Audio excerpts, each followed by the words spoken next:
Good morning, sir. Good morning. Morning, ma'am. Good morning, sir. Good morning to everyone. Good morning. Good morning. So I can see on their Good morning, faces that, Varun. yeah. So I can see on their faces that everybody has prepared a lot. Amit sir, in fact, has, revised his PPT for 2 times and then finally submitted. So I think but I'm expecting more out of, all of you.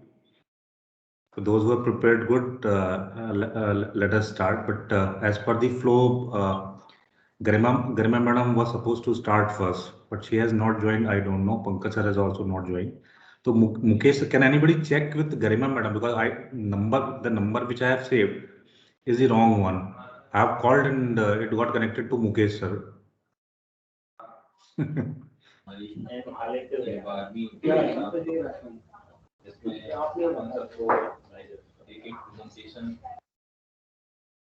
Can can anybody have can anybody give me the number of Garima madam, or shall we start with Rashmi madam? Let us start now. So by the time you are going to finish, Garima madam, I hope that Garima madam is going to join so that he will continue the flow. So let Rashmi madam start. All the best, madam.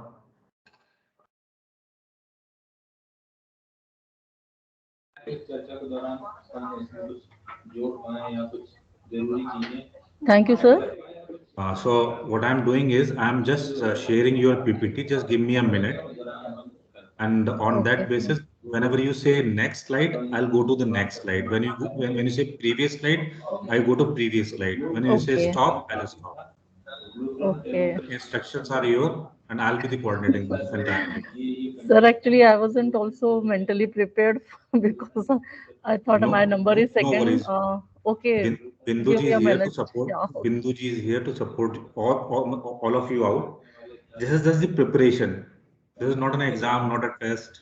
No, it's, yeah, I know that. So give me a minute.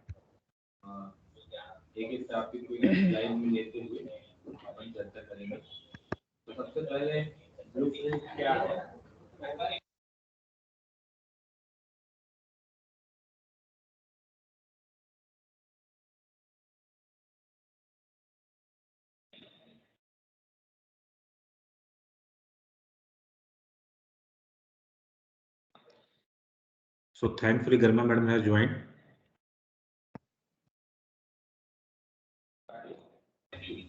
Relief for me, sir. Yeah, yeah. It's a great relief for me. Okay. So Garima madam, good morning to you. I hope you are ready with your presentation. Shall we start with you? Garima madam, can you hear me?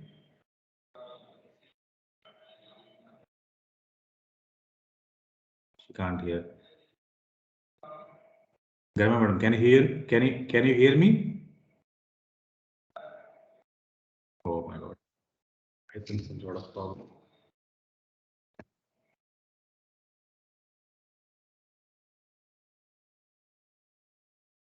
So Rashi madam, I think it's better you should start. I don't know the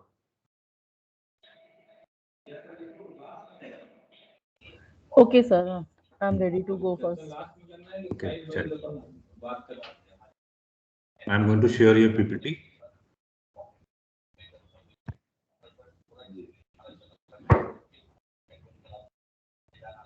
Can you see it? Yeah, it's visible. You But can carry on. it's not in It's not in. slideshow mode. Yeah. Okay, just hold on, please. Now good Yeah, to now it's go. visible. Okay.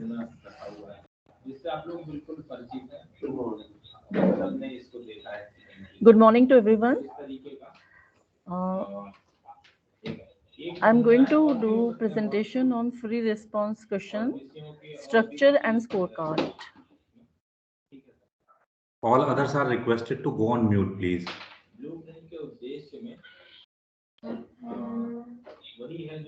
When we are preparing our assessment to know the learning level of our students, we are supposed to make questions, and there are many types of questions.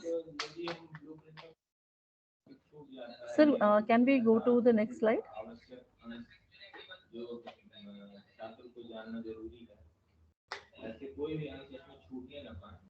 Sir, please, can we go to the next slide, sir? Yeah, just hold on. Yeah. Today my presentation is going to be is based on the following learning outcomes. What is a constructed response question? Then we will discuss anatomy of a constructed response question, types of constructed response questions. Then we will discuss about scorecard, why we need a scorecard, and importance of free response questions, and what are the problems in scoring that the teachers face when they are scoring free response questions.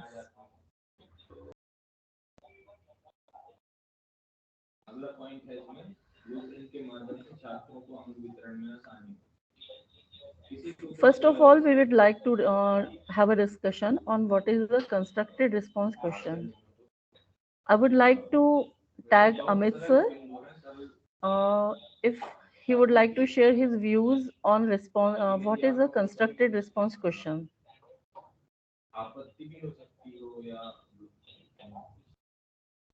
Just give me 1 minute. I'm just going to settle down. So if you could please just take someone else. Just give me a minute. I'm just getting, Yeah, I think getting he's settled down. settling down. So somebody else can do it. Okay, Garima madam, would you like to share your views on what is a constructed response question? We have made so many questions in a.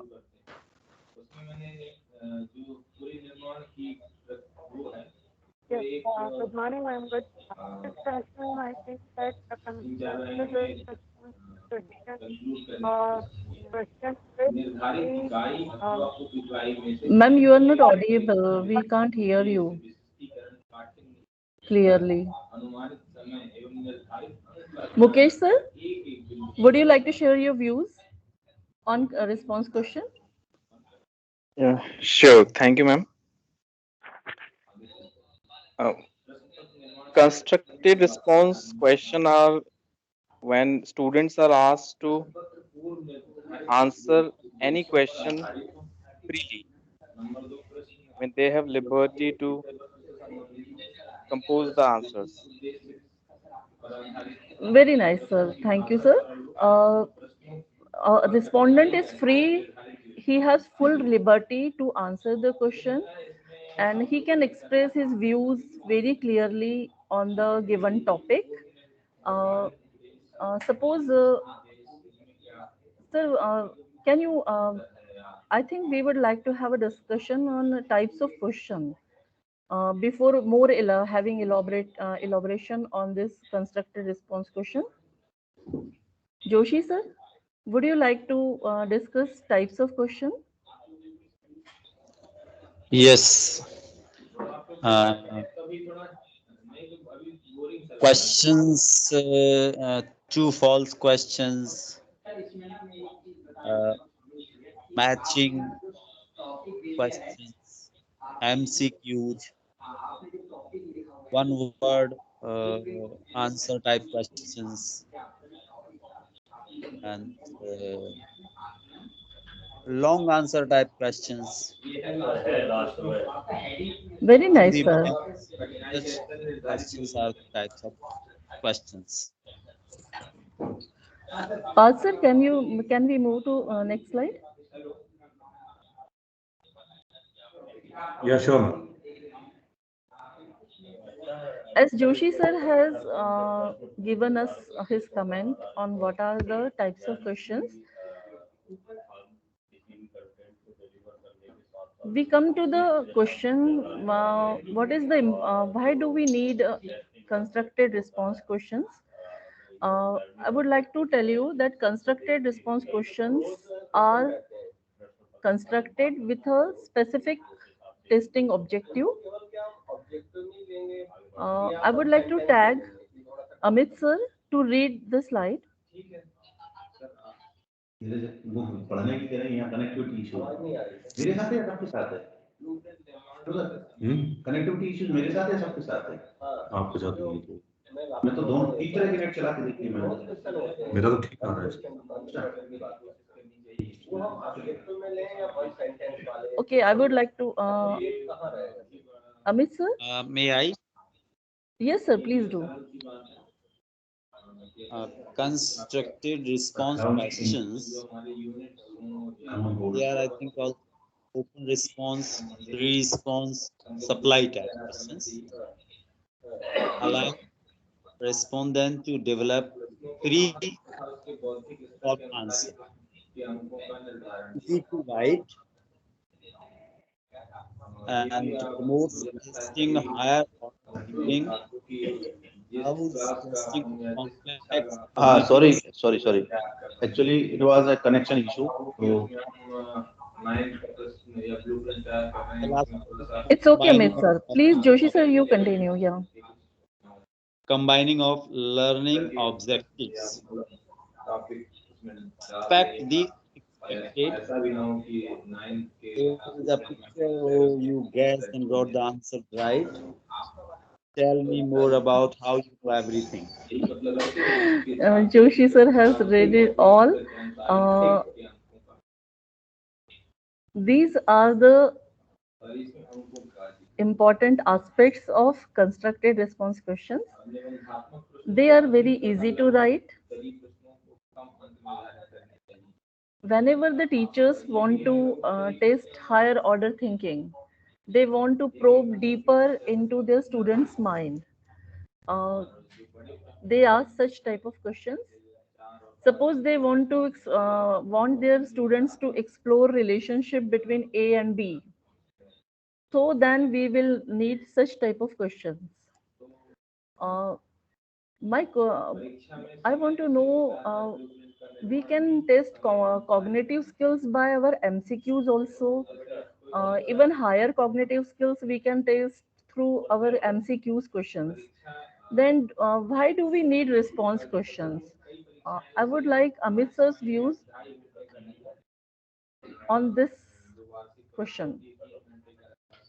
okay Amit thank you sir? ma'am I think now yes I think I am audible to everyone now because there was some connection issue or net issue so just could not take part yes ma'am so you were saying that why do we need free response question Yeah, when we have MCQs yes and MCQs, they are also no no solving the purpose. Yeah, we can also to no no test no no cognitive for skills me through them. no, for me sometimes what happens MCQ does not cover all the skills that we need to check actually for some higher skills such as evaluation or uh, creativity we need some free response question then we come to know that how a child is just going through the passage means passage of learning so it's not necessary that multiple choice question can cover all the aspect of skills intellectual skills so to make sure that that we are checking when we are checking some higher level of skills we need free response questions. Very nice, sir. Mukesh sir, would you like to share your views on this? I think in MCQs we can't assess the writing Login skills वो of कर रखा a है on कर student. रखा है वो चाहे तो So I think in that case we would require free response questions.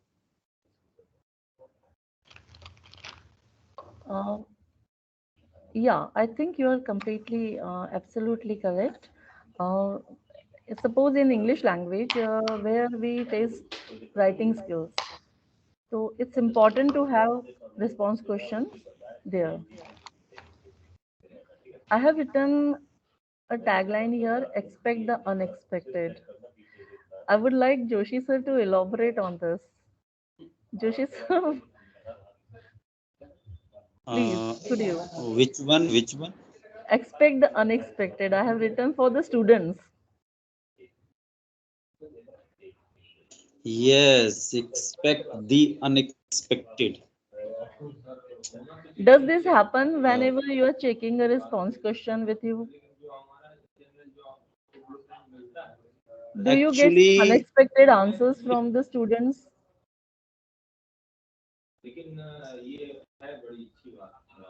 surely, if students are unable to understand the question, they give the answer on their own, which we never expect from them. And sometimes what happens, uh, students uh, gives the answers, such answers that are not expected from the teachers also have not expected that answer. Yeah, we can say in other words that response questions are important because they can unlock the potential of the student.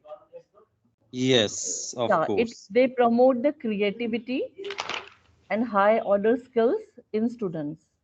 So definitely we need them with us.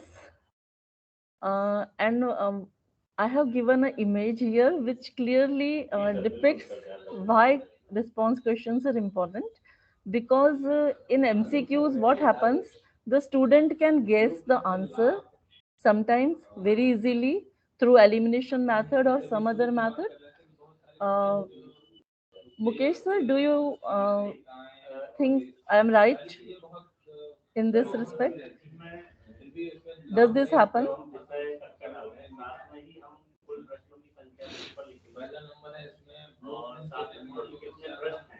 Mukesh sir?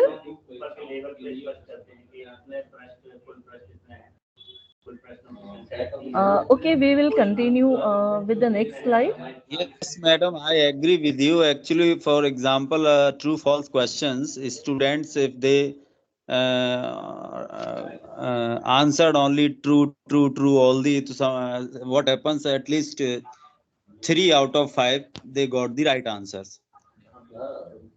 So, guessing work can be done in MCQs also and true false questions also. So, to avoid that, we are supposed to give free response questions to the learners. Yeah, we should have a balance kind of question paper in which MCQs and response questions we should have them in a balanced proportion. Sir, can we move to the next slide? Um, I would like to discuss the anatomy of a constructed response question because whenever we are doing assessment, then we should prepare our questions correctly. We should be aware of the anatomy, how to construct a response questions. First, we have to give the directions, which introduces the question task. Then we are supposed to give stimulus. It could be a text in form of story uh, to comprehend and analyze. Then we give prompt, which describes the performance task, what we have to do, and instructions are given, which specify what we expect from our learner, what kind of response to attain a full score. How can he attain a full score? So these are the four aspects which play important role in construction of a response question. I hope this is clear to you, everyone, and everybody knows this. We are just going through this. Amit sir, would you like? In, sorry, would you like to? Sir, can we go to the next slide? Here I have given the question, and I want uh, Amit sir to differentiate different anatomical aspects of the question here. I have given a question here, and you have to describe its anatomy. Amit sir, please. Yes, ma'am. So I have to read the two sentences at the bottom. No, you have to, it's a whole question, and you have Okay. to describe the different parts of the structure. Okay. For example, So direction, prompt, stimulus, yeah, like that. okay. So am I allowed to read first? Okay, I have Yeah, to read definitely. it. Okay. So give me a minute, or just let me read it. May I? Please, sir. Actually, the Okay. first sentence, which is giving direction, read the passage given below and answer the questions that follow. This belongs to the directions and Yes, sir. gives Yeah. question task. And then below this line, given the stimulus, smoking of tobacco in the close environment, uh, dot, uh, your response. And then, oh, I think is your response is yours to at the effects of smoking, prevention measures for. I think this is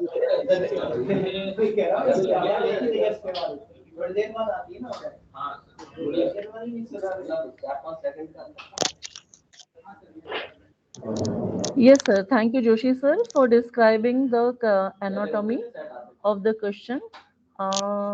Do we need more discussion on the anatomy? Okay, sir.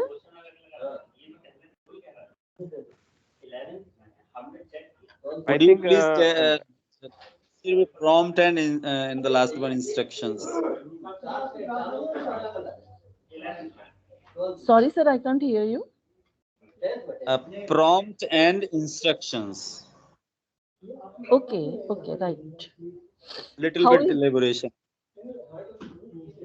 yeah. We are just discussing the example here, sir. Just to understand the anatomy. So I think Now, Joshi sir is saying that he needs a little explanation on what is instruction and what is prompt. okay. Sir, in prompt, you ask questions, and in the instruction, you ask the student what more you need, which important aspects you want the students to include in your answer. Describe the effects of smoking, prevention measures for air pollution. So these are the instructions which the teacher or the examiner wants his respondent to include in his answer. So can I just clarify that? Yes, ma'am, please do. Yeah. So if you go to the first sentence, no, read the passage given below and answer the questions that follow is just the instruction. It tells the students what they should be doing. Okay, so first they have to read the passage and then they have to read the question. That is the plain instruction. Then it is followed by a stimulus, that is a small paragraph on smoking tobacco in closed places. What are the effects? So that is the stimulus. That is the stimulus means that's the material the child should use to answer the question. So then comes the prompt or the question step where it says how is the questions that come is a prompt, and then there are further instructions where it says what the answer should include. Is that clear, Joshi sir? Yes. Now I got. Actually, I got how is indoor smoking very hazardous. That was the part of the passage actually. Sorry. Yeah. I was confused which one is Okay. prompt and instructions. Okay, Yeah, the thank stimulus is you. the material the students should. So the stimulus Okay, can I be didn't. text, the stimulus can be a map, the stimulus can be anything, a graph or a table or anything, a passage with a table. It can be anything, but it is separate from the first instruction sentence and then the question itself. Ma'am, actually, we were instructed not to use any different colors in our PPT, so I couldn't use. Oh, okay, okay, Yeah, okay. I got and it. the I got it. question is No Lindy, worries. so it is I looking like, understood. yeah, Yeah, yeah. I understand the constraint, ma'am. yeah. Yeah, yeah, I think yeah. we can move ahead. We shall move to another.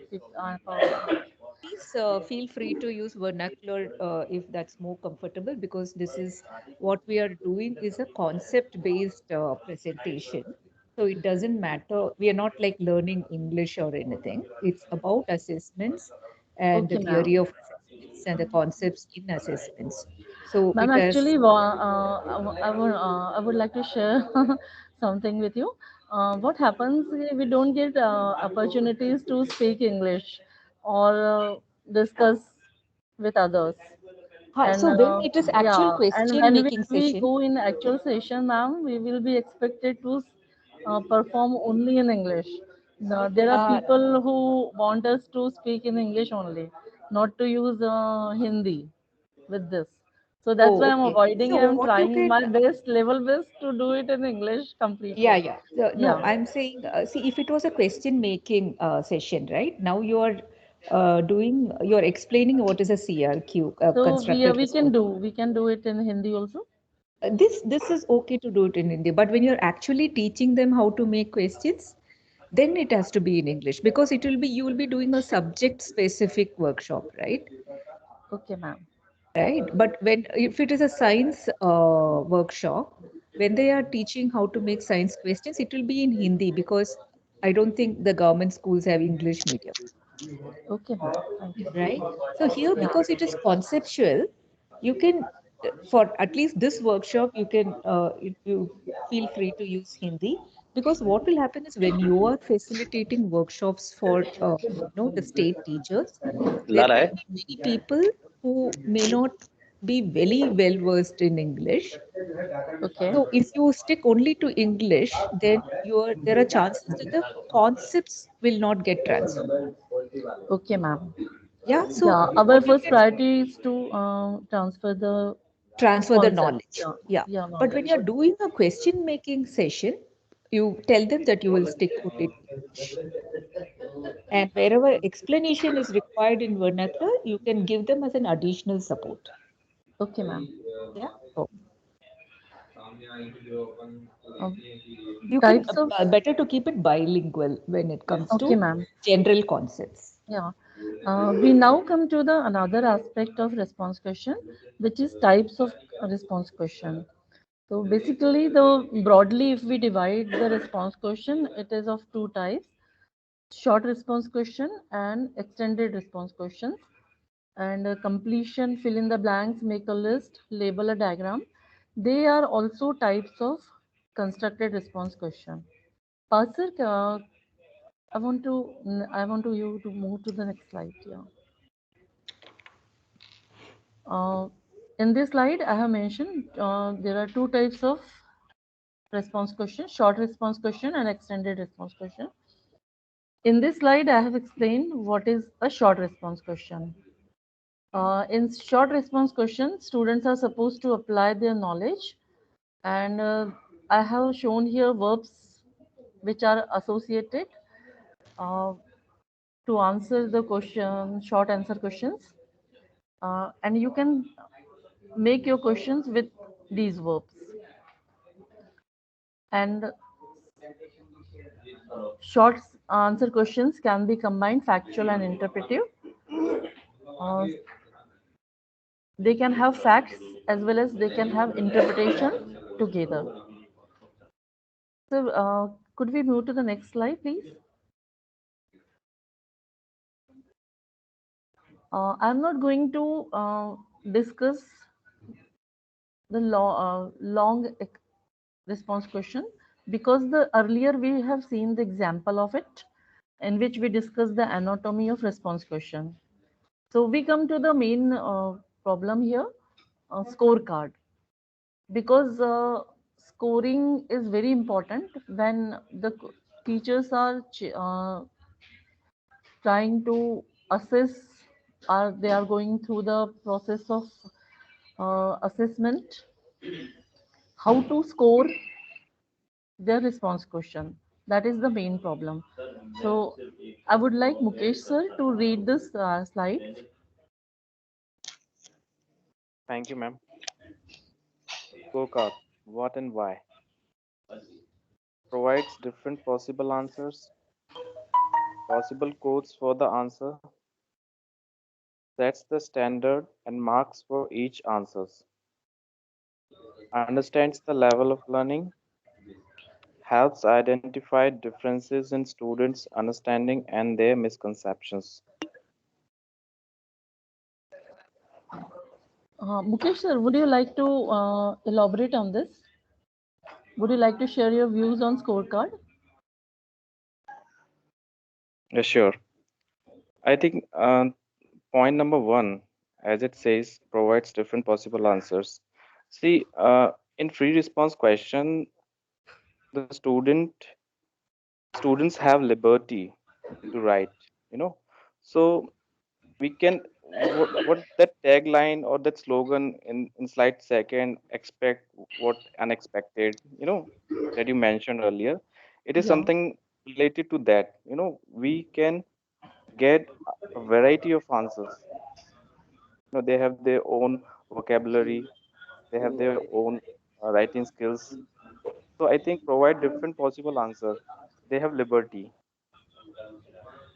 आज madam बहुत दिक्कत कर रहा है, मैं इसीलिए ऊपर से नीचे आया था. Do we need to elaborate the second one also?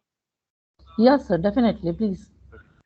Second one says possible codes for the answer. I think at the time of marking or assessing the responses of the students, I think there should be a standardization where all the uh, those who are those who are evaluating, the teachers who are indulge in evaluating process, they should get the same scorecard.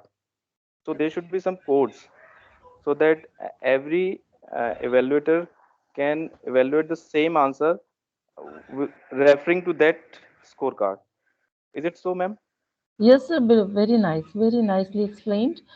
I think the scorecard is important because it sets the standards and standardizes the answer, what is expected from the student. Uh, for example, if he is writing an essay, uh, then we can tell him on which aspects he will be judged, his essay will be judged. For example, organization, details, or mechanics. So this kind of specific things we should mention so that our scorecard becomes much more appropriate, and the teachers and students, they can use it. Joshi sir, would you like to share your views on this?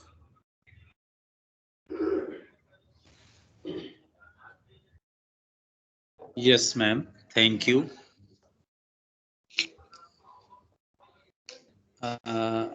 In the absence of a good scorecard, students' evaluation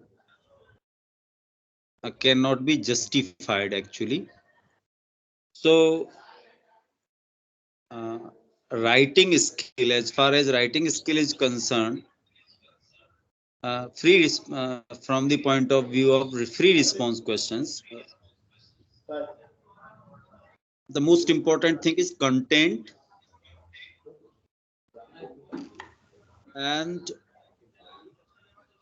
organization and grammar and punctuation. Actually, what I have observed when I evaluated earlier 2 marks free response question, if content is given by the learner, but if there are 2 or 3 grammatical mistakes, I used to give only 1 mark out of that. Was not justified to the learners. I do these workshops which we are doing. I have learned that if content, students has given the content for 2 marks cases, then students should be given 4 marks for content, not the grammar. But if the question is 4 marks, then we can give some weightage to the grammar and punctuation points. So free scorecard gives clear-cut idea. Earlier I didn't have actually, and what I used to do in evaluating the copies for final exam of board exams.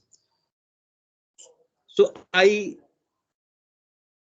now found out that what I used to do, that was wrong actually.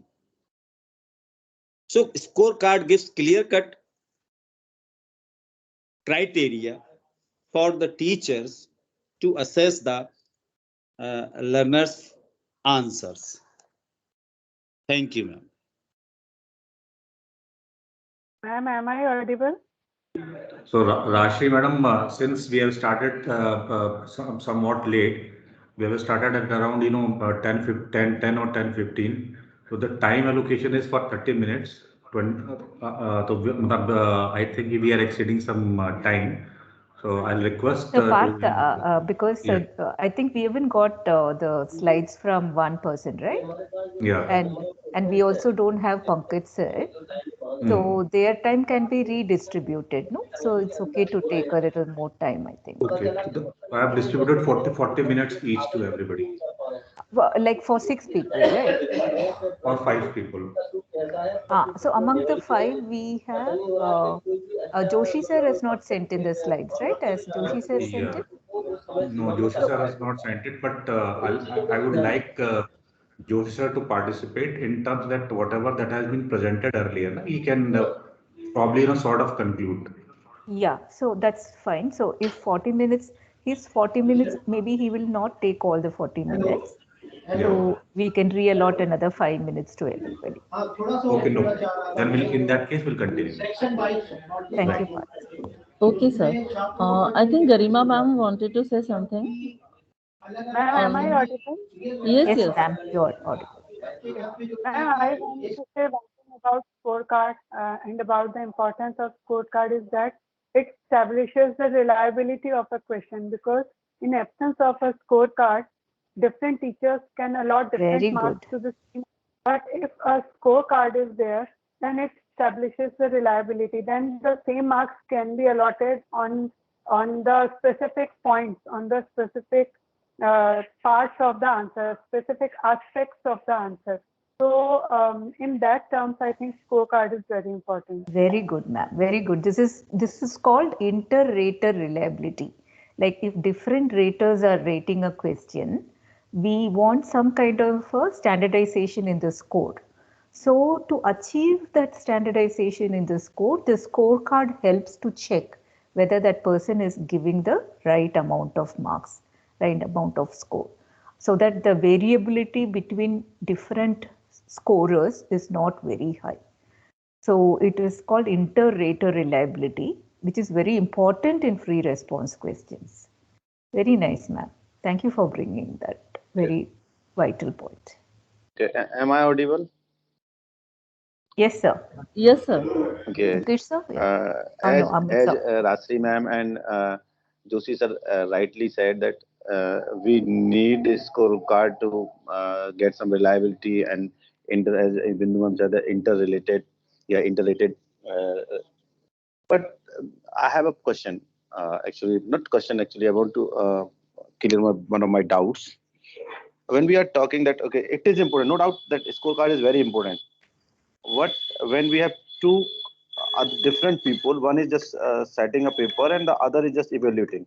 Is it necessary to be the scorecard should be hard and fast? Means, is there any margin that the evaluator should given the chance to have his own views a little bit, or is it hard and it should be hard and fast? It's Rashi ma'am, you want to Yeah, answer this? yes, ma'am. Amit sir, to answer your question, I would like to say that it would bring subjectivity and it would be unjustified for the student because the teacher will check the answer according to his views, and his checking would be totally subjective. Ma'am, would you like to elaborate on? So, what we actually do in open response items is we give an exemplar answer.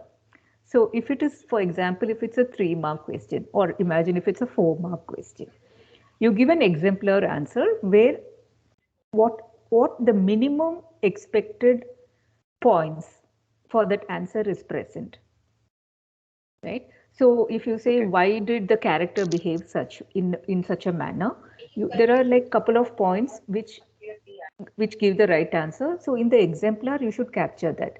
Now, when it comes to flow of thought and language mechanisms, then there is a room to kind of be flexible with the scoring. Like what is flow of thought? Like the scorecard will say the student has shown a good flow of thoughts among the ideas. Now, even that can be very subjective between different scorers or raters. So if I am rating a question, and if Rajshri ma'am rating a question and Garima ma'am rating a question, like for me the flow of thoughts in a question might look very good, and Garima ma'am will think no, maybe in her standards it might not look very good. So there is a level of subjectivity there, but it cannot be so varied. So all three of us, when we are scoring, we know that every ideas should flow logically, right? So that much will be ensured, but there might be a slight variation. So in an open response questions, there can never be a hard and fast kind of a scoring. There will always be room for subjectivity. And now there is technologies which have come up which uses natural language processing to do automated scoring. Now, human scoring, because they think is unreliable, they have many companies have started doing, like Pearson and all have started doing machine automated scoring even for handwritten answers. So what it does is certain keywords are put into the program, and the artificial intelligence kind of analyzes the vocabulary, the flow of thought. So the technology is developed very highly that the machine itself is replacing human scorers. And many studies have found, so the many studies, what they have done is they've taken a particular answer and given it to the machine and given to the human scorers. And they have found that the average of the human scorers, the average score that the human scorers have given is matched by the machine. So every day the machine scoring is getting refined, right? So when humans are scoring, it will never be possible to have that hard and fast machine kind of a scoring. Okay, ma'am. Thank you for the information, ma'am. I think the scope of subjectivity will be there. Yeah. Yeah, if you humans are No, the that was I was just evaluating, yeah, if humans are asking. Okay, evaluating is there the any question. scope of margin for subjectivity? No, but There As will far we as be. got we I are just don't just think we can evaluating, avoid subjectivity. Parth sir, can we as move far to the as next we human are question? doing that, there is a chance There for is a such chance. Yeah, subjectivity. Yes, yeah, yes. yeah. Uh, for perfect scorecards, we have rubric and two types of rubric we use, holistic and analytical. As we are this time is very short for me. So I have just given a rubric, example of rubric here, which I had earlier prepared. So do you think it needs correction? It's an analytical rubric where I have given 3 marks for content and grammar mechanics of 2 marks. So it is a rubric of 5 marks. Mukesh sir, uh, do you think it needs correction?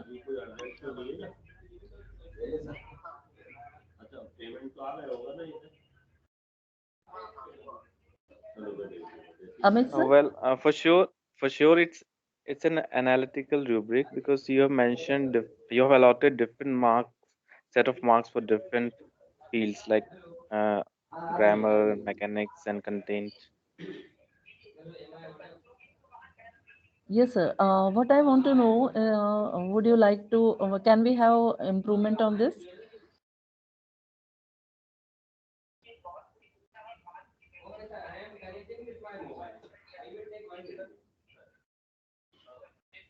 Ma'am, this is Amit. Yes, sir, please. I think it's about analytical question and it's about getting something right. Okay, is it so that if suppose that we have asked a student to write a paragraph on a particular topic. So as we were discussing earlier, Bindu ma'am was saying that the flow of ideas. So I think there should be some marks for cohesion. Yeah. Okay, that's an important part of writing skill, that the cohesion or the flow of thoughts. Because okay, if the detail has been given, the ideas are there, but they are not in a proper order or a proper sequence, the cohesion is not there. So would be providing the marks or not? I think so. There should be some scope for cohesion and the flow of ideas in a proper way. I would request all other members to just suggest me that. Please tag someone. Okay. Okay. So I would just seek help of Garma ma'am, that if she could help.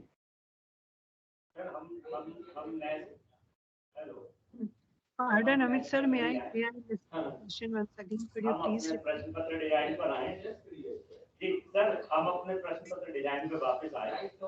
Ma'am, Garima ma'am. Sorry, Gamis. Am I audible, ma'am? Yes, please.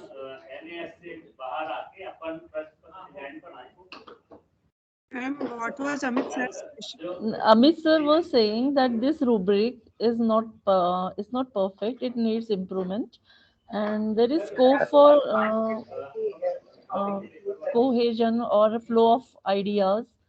Uh, the mark should be allotted for that also.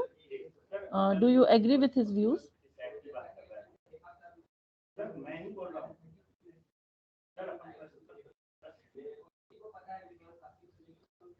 Or any other thing you think which is not there in this scorecard rubric?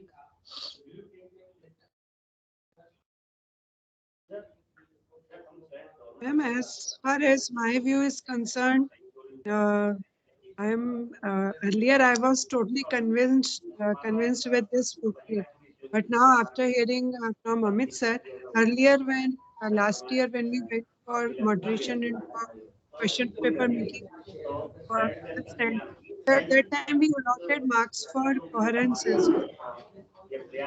So, Yes, ma'am. Yeah. So Thank what you. she's saying is the part for coherence is missing, is what she's saying. Yes, ma'am. Yeah, I think she's absolutely right. There is a scope for improvement in this scorecard. I think we have discussed here the analytical and holistic rubric. Shall we move to next slide, sir? How much time do we have? How many more slides are there? Ma'am, last slide. This is the last slide. Fine. And we have already discussed the problems with the scoring of free response question. So I think there is no need to discuss further. I would like to thank all the participants and Bindu ma'am for her comments and for valuable information. Thank you, sir. Very nice, very nice. Very nice, ma'am. Very nicely done. Thank you, ma'am. Yeah, very confident one. Yeah. and nice flow. Yeah. So, Garima madam, would you like to go next, or should I ask Amit sir to go next? Sir, I am ready to go. Very good. Just give me a second. Sure.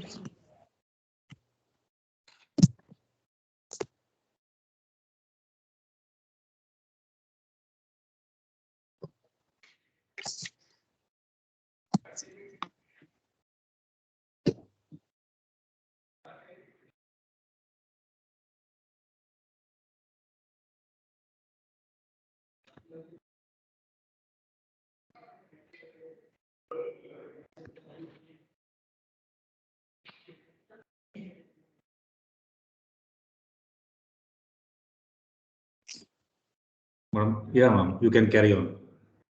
Yes, sir. A very refreshing good morning to one and all present here. This is Garima Batra before you with my presentation on the assessment types and objectives of assessment. So we all have heard about assessments, and being teachers, we have been conducting assessments throughout the year. Whether we know the names of those particular assessments or not, but we keep on doing that. So here, I would like to have your views. What do you think about assessment? Or, Parth sir, can we move to the next slide, please?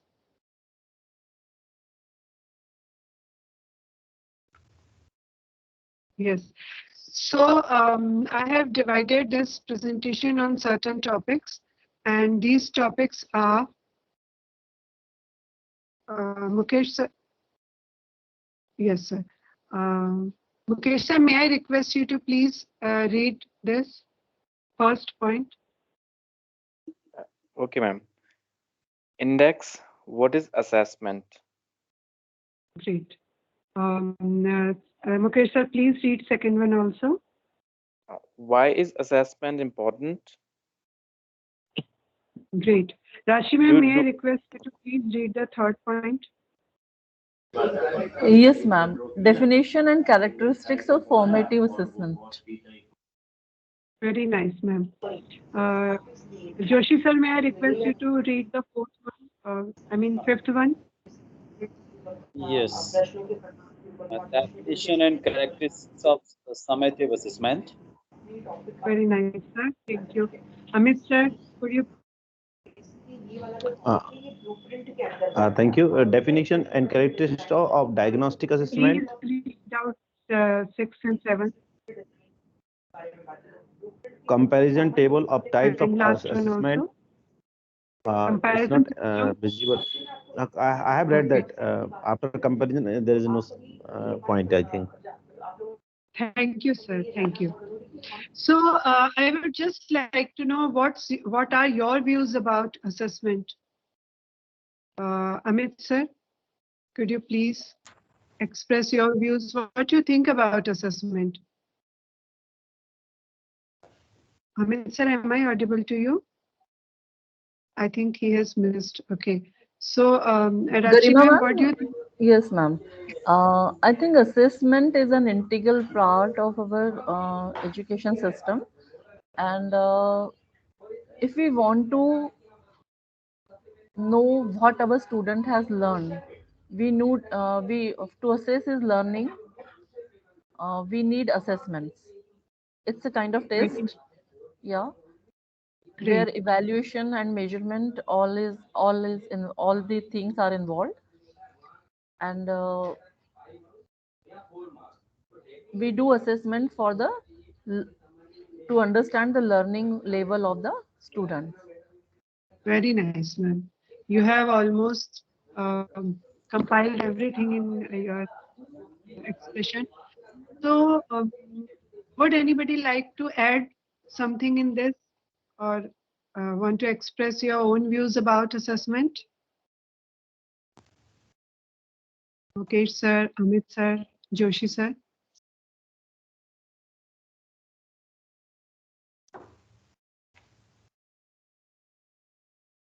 I think assessment has also something to deal with to know the level of learning level, to know the learning level of the student. Very nice. Hello, Very nice. Yes, yes, sir. am I audible? Yes, sir. Actually, I think today we have the issue of connectivity. So every now and then, just internet just not working properly. Okay, sir. I can understand. So because of that only earlier you were not, I mean, I thought you were not present, but actually it was net issue. I understood it. Okay, No, sir. so there is So, a problem of network actually here. So every now and then, sometimes the voice is just breaking. Sometimes I'm just cut off the system. Okay. So for me, assessment. You were asking about the assessment, now. yes, sir. Okay. So we can say that it's a systematic and continuous process about the learning to know them and to evaluate what the students are getting and what they need to get. Very nice, sir.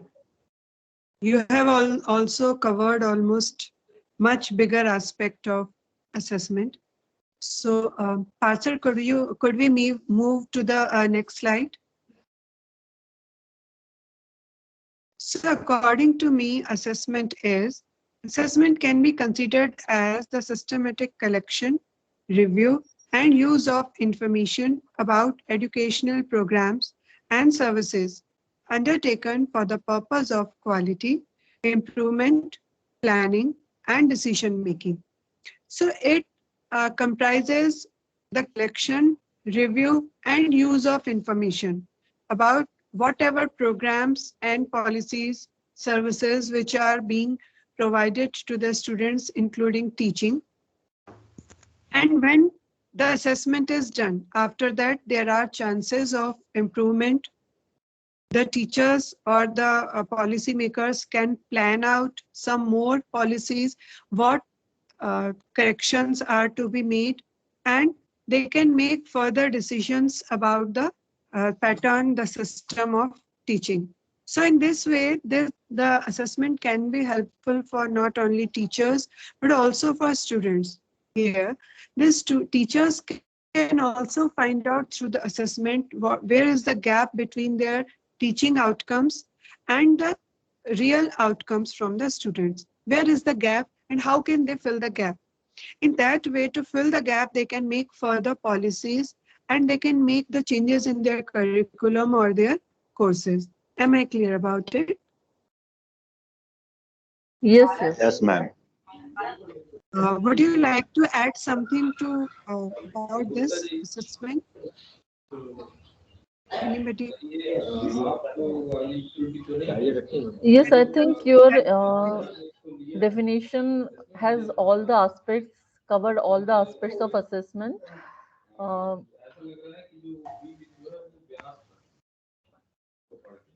Okay, I want to add one thing only, or just want to ask my colleagues or my sagacious persons. You're Here we have welcome. just defined that in a educational programs, in just Yes. limited that. Okay, here we are for only educational purpose, but is it confined to educational program or purpose only, or just go beyond that? I would just seek guidance from Joshi sir to show some guidance on about that. Joshi sir, please.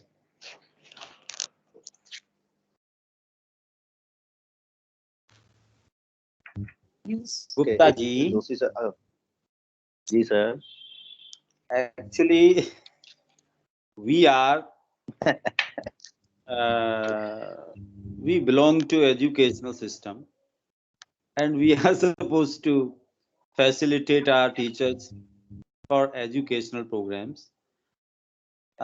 I am unable to answer your question, but I would like to add one more thing. Actually, the definition I think includes only the formal assessment of the learners, but assessment should also be informal, like in classrooms when a teacher is teaching something, and while teaching, after teaching.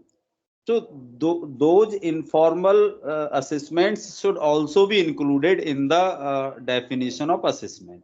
I am just adding this one thing. Very Am I nice, sir. right or wrong? I don't know, but what I feel I have expressed. So you are perfectly right, and surely, and soon we are going to discuss about that also in the further Okay, thank you slides. very much, Joshi sir. I was not saying that you must you should define that. I'm just saying that it can go beyond that, na? You are Assessments, right. yes, it is well known fact that assessments are done everywhere.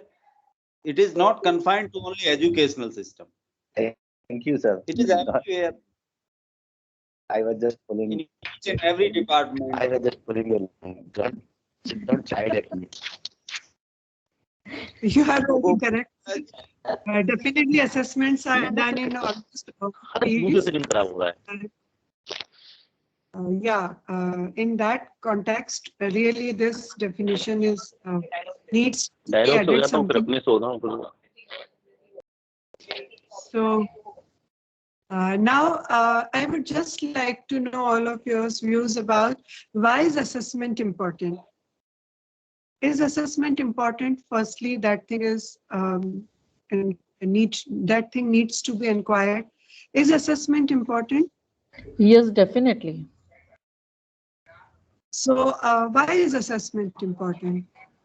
I think assessment is important for teachers as well as for students, because whenever a teacher is teaching in a class, uh, he comes to know whether the original concept has reached the students or not, and what are the Right. learning gaps, and how can he uh,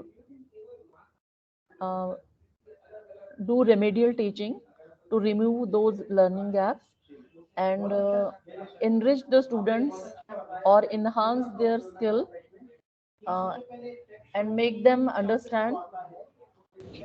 Uh, Yesterday, ma'am used a term, I think.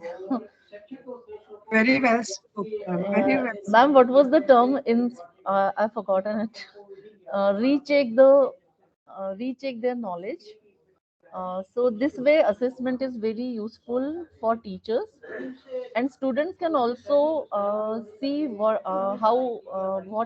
is their level of learning. Thank you. Very well spoke, Shalini ma'am. I really appreciate. Would you Rajshri like ma'am. to add? Sorry, Rajshri ma'am. Sorry, ma'am. Would you like to add something to this, Amit sir, Mukesh sir, Joshi sir? Mukesh sir, would you like to add? Assessments are important Yes, sir. Please for carry teachers on. to adjust his मेरा presentation आने वाला है. strategies of teaching, facilitating students in the classroom also, because assessments tell you where the students are and where they are to be improved. With the help of assessment, teachers get knowledge, and then accordingly he adjusts the way of teaching in his classroom to improve the quality of education, learning and teaching material. Right. So assessment is important to improve the quality of education as well. Very true, ma'am. Very true, sir. Amit sir, Mukesh sir, what are your views about why is assessment important?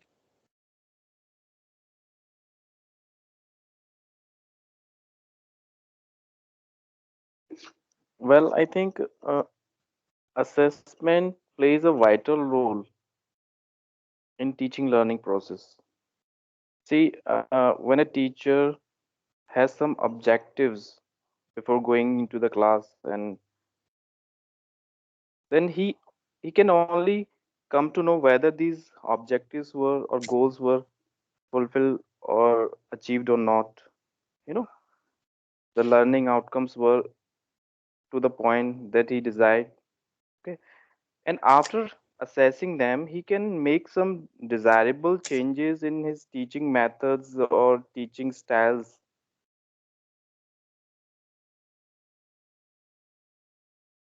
So it is very much important. Correct. So, Path sir, can we move to the So, next slide, please? okay. So here, yeah, Hello. here, why Actually, is assessment?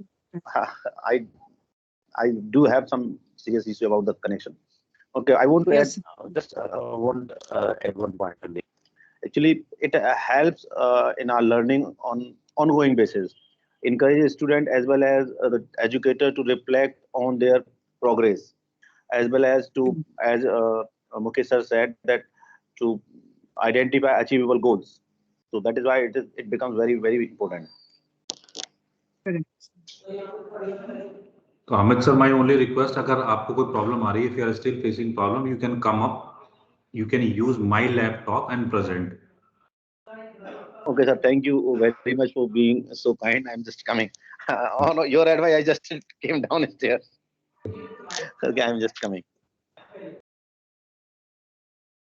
So let's see, although all of you have covered almost every point, so let us see why is assessment important.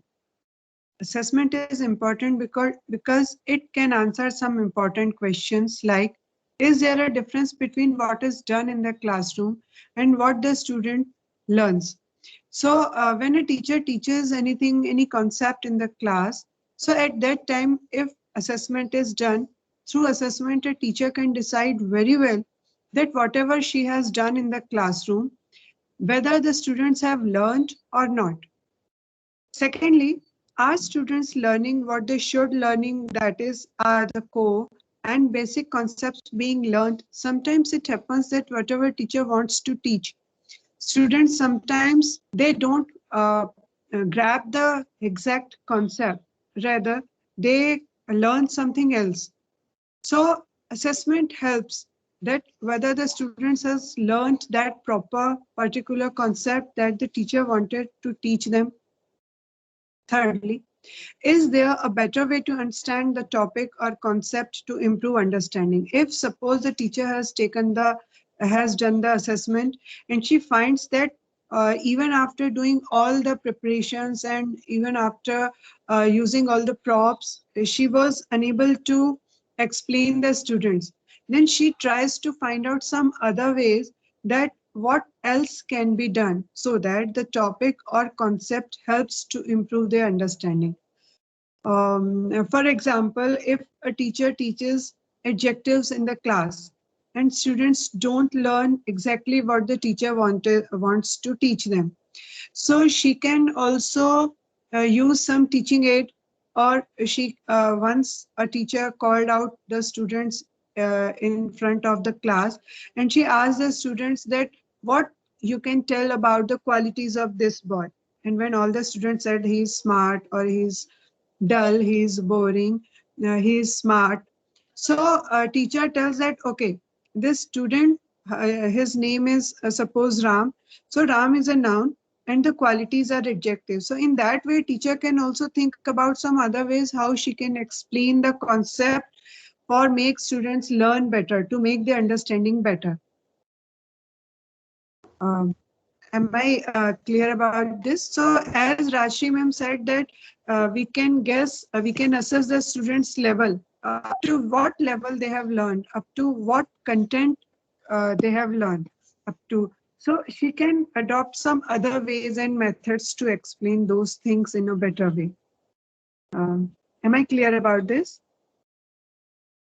So would you like to, Mukesh sir, what do you think about this? I think you have spoken well on the topic of importance of assessment, and you have covered all the areas, and rest of the members have also given their views. I think it is done for me. Okay. So shall we move to the next slide?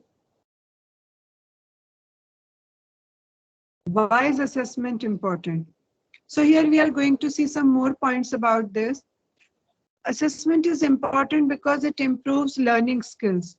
In that way, when a student knows that at the end of or during the lesson, he is going to be assessed. So he keeps on learning. Secondly, teacher chooses the best methods to explain the topic. Then increase student engagement. When teacher chooses some better options to explain or some better ways, better methods to explain the topic, then in that way she is able to increase the students' engagement. She tries to engage more and more students and to increase their attention span. She does some activities in the class she may do. So in that way, she can increase the students' engagement, but that can be done only with the help of assessment. Then get more academic achievement. This is the fact that teachers' achievement is measured, is gauged with the help of the result which she gets. So the most of the activities of teachers are centered towards the getting better academic achievement. So in that way, assessment helps a teacher to get more academic achievement. Then become self-learner. Teacher chooses some of the methods so that the students, she sometimes turns her role as a teacher to a facilitator. In that way, students learn themselves and she just facilitates them. She provides them the ways so that they can learn of themselves. And lastly, improve goals and objectives. So initially when a teacher decides some goals and objectives from the teaching, from teaching a lesson, and finally after assessing she finds that she is unable to achieve those goals, and she changes her path. So in that way she improves her goals and objectives. So in that way assessment helps a teacher and also the institution, also the policy makers, and finally the government to get their achievement, to make their students learn better. Now let us think about the types of assessment. So how many types of assessment can we have? I think we have formative assessment, summative assessment, and I'm missing one more assessment. I think Diagnostic assessment. Yeah, diagnostic. Diagnostic. Yes. At least this time we all are able to tell all the types of assessment. Otherwise, initially when our training started at that time, we were knowing about 1 or 2 assessments only. So So thanks to AI. Thanks to AI. We have discussed about this topic. So now next stage will be, thanks to all the 6 of you, the entire MP stage should be enabled for this. We are also just hoping that and keeping our finger across for that. It will happen. I'm 100% sure. Oh, hoping so. As here, everybody knows about all types of everything, about assessments, and everybody is able to answer. But when really will, yes, sir. So, Amit sir, would you any type of assessment? Yes. Yes. In classroom test paper, monthly test, quarterly exam, half-yearly exam, and pre-board exams, they are also assessments. Fantastic, sir. Fantastic. So, shall we move to the types of assessment? Such teachers you will find when you will actually facilitating teachers. they will tell you these are also kinds of assessments. And Right, I have Sir, they the come role under of that. summative assessment, I think. I am playing the role of that teacher right now. I got it. So, Patsar, could we move to the next slide? Yes. So, Bindu ma'am, I'm sorry, I couldn't add the yesterday's 2 more assessments that you told us about, leptive and Those are not very critical, ma'am. Like that is like a good to know stuff. It's not very critical, but because you are all assessment experts, like if somebody says those terms, you should not be taken aback and think, oh, I don't know about this. So Right. it's a good to know kind of a thing. Fine. So should we add those 2 assessment in this slide also? It's okay. Not required, ma'am. Even placement assessment is kind of a diagnostic assessment. It's a subtype of that. So we can just talk about the 3 major assessments: formative, summative, and diagnostic. Okay. So in the here order, when you put them in the order, it should be diagnostic first, because you're assessing the children as to what they already know. And then comes formative, because when you're teaching, you want to check whether they are in the process of knowing. And then you come to the summative, which you check whether they have understood and know the topic very well. So in the order of things, how it happens is diagnostic, formative, and then summative. These are the 3 major things: standardized test, achievement test, ipsative. I was talking about an ipsative test. All these are good to know terms. So because the PPTs have been shared to you, you can check them whenever you're in doubt, you can check them. Fine. So here we have these 3 types of assessments, as you all have spoken. First type of assessment is diagnostic assessment. Second is formative assessment, and third one is summative assessment. So shall we start from the diagnostic assessment, or as per the slides this time, ma'am? You can talk about as per your slide, ma'am. That's fine. So as you have said, first formative assessment. So do you have any idea about formative assessment?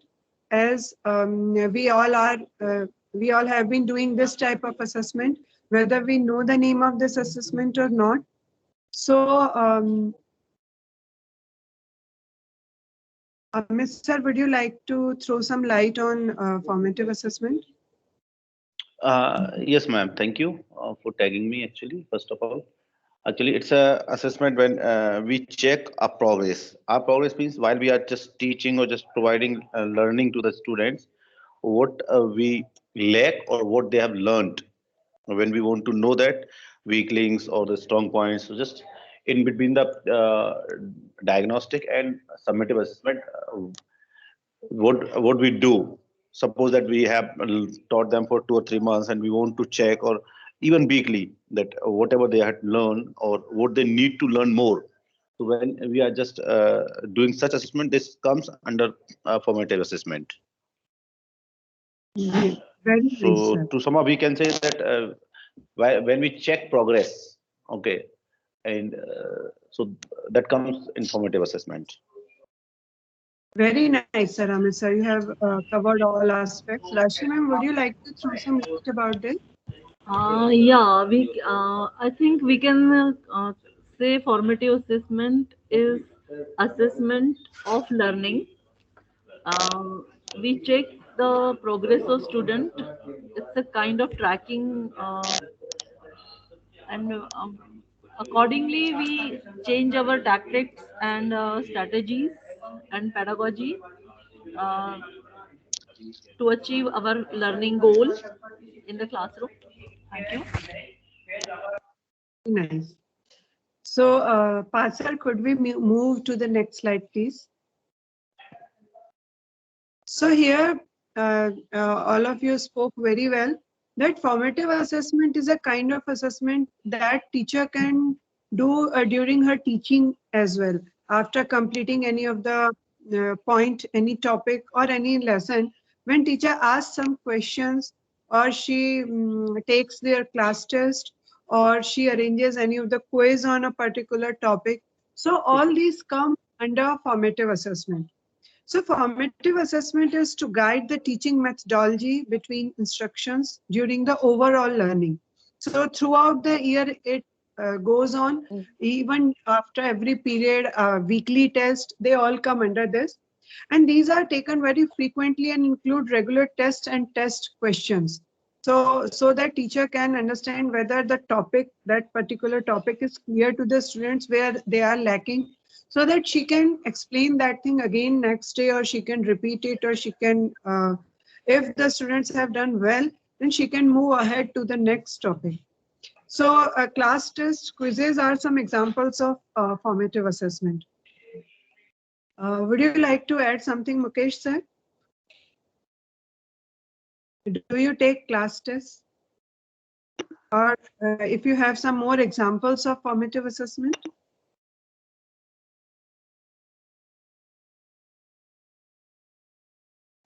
Yeah, I think class test and quiz, both these belongs to the formative assessment. Correct. So I think formative assessments are used to give feedback to the learners, I think. correct. We take the, teacher takes the feedback of the students, so that in that way also teacher can understand whether the students have learned or not. And many of the teachers ask in between, have you learned? Have you got understood like this? Do you want to say? Yes, ma'am.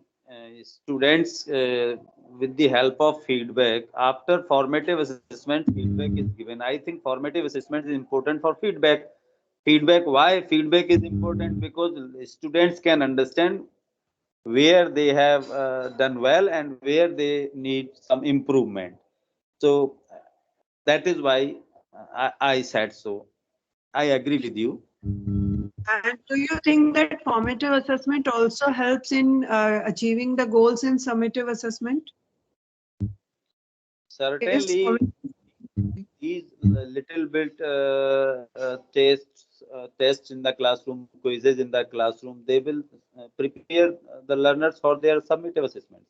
Sure. Every big thing is made bit by bit. So these bits are called formative assessment, and the bigger aspect is called the summative assessment. So let us move to the summative assessment. Partha, please, next slide. Now let us see about the definition and characteristics of summative assessment.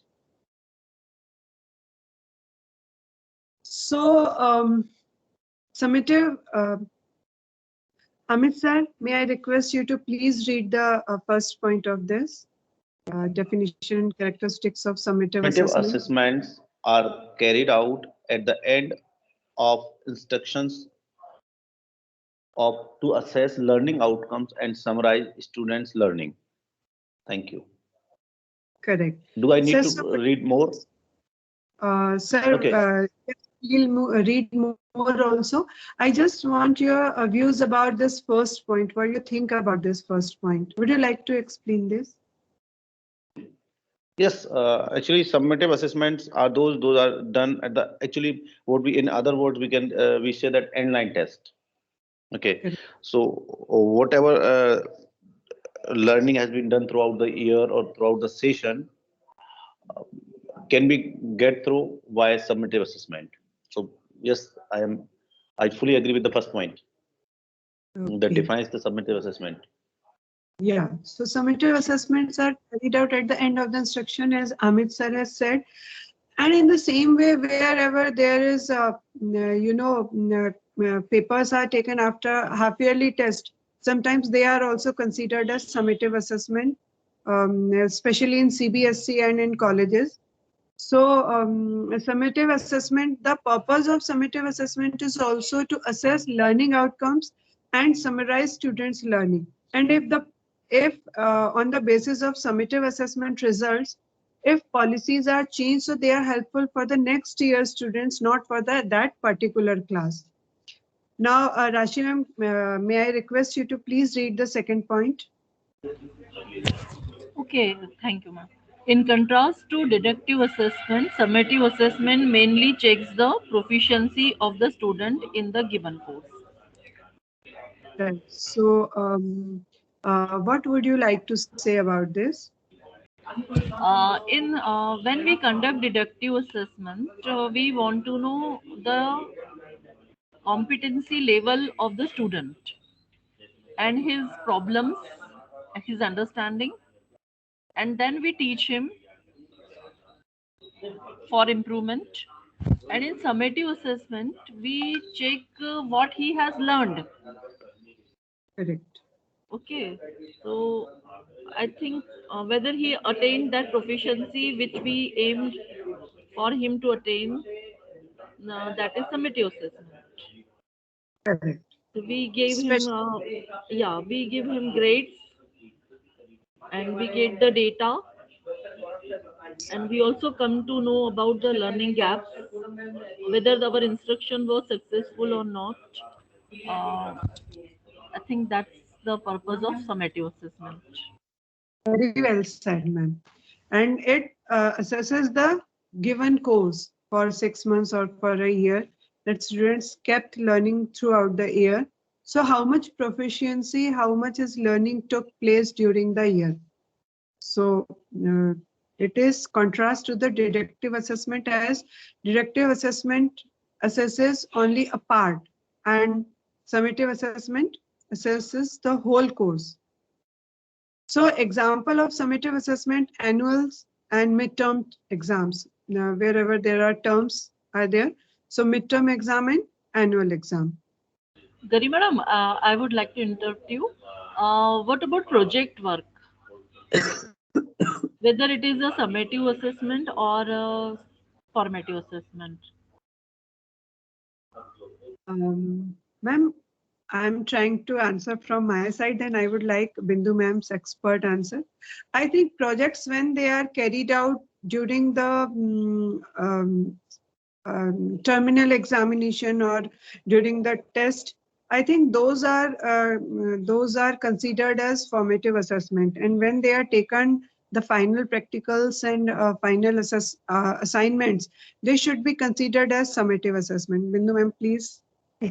Yeah, I think, the purpose is more important. Some of the schools conduct, they ask students to do projects during the formative assessments, and then they tell 20% of this project marks will go to your summative, the final exams. So it becomes like a formal plus a summative sometimes. Sometimes the teacher says this is only like a project, internal project. You will not, no marks will be carried to the final other thing. So, if the scoring is carried to the summative, then it is definitely, it has impact on summative. If the scoring is not counted for the final exam, it's not summative. So just this, how the scoring is used makes it either formative or summative. Thank you, ma'am. And now, last one but not the least one is diagnostic assessment. Sorry to interrupt. Actually, Bindu ma'am, I just want to make one thing clear. Okay, you said that it's related to the point system or marking system on the project work. But when we come to about the Bloom's taxonomy, creativity. Sometimes projects are related to the creative work as well. Yeah. Okay. So when the marks are not given, but when they are just being done for getting to know whether the students are able to create or not. So will it not be counted as summative assessment? No. Its purpose is to get creativity. Creativity is a cognitive skill. Yes. So in a summative exam, the Bloom's taxonomy is applicable at a question level, right? It doesn't tell whether the purpose is going to be, the purpose of the exam is not decided by the cognitive level. I can have all only projects for my formative exams. For example, IB system has only projects and essays and personal reflection for their formative. So it's all create. But then they are all, the marks are not counted to the summative. The summative exams are final. So in the summative exams, they'll have multiple choice with cognitive levels of analysis, inference, everything. So the cognitive level does not decide the purpose of the exam. Okay, my point is that when we have asked someone to make a project on a particular or defined topic or defined task, now if generally whatever we have learned about the formative assessment, that it is done to get to know that what we need to improve and what the students or the learners lack in a particular point. But when we are asking someone to make a project on that particular way, or it is done, now we need not go further for improvement because it has been done by a student. No. Projects are used for formative purposes, because when suppose you are suppose you're teaching a letter to God, the lesson letter to God, and then you give them a project as to model write a project. A good project would be for that would be like a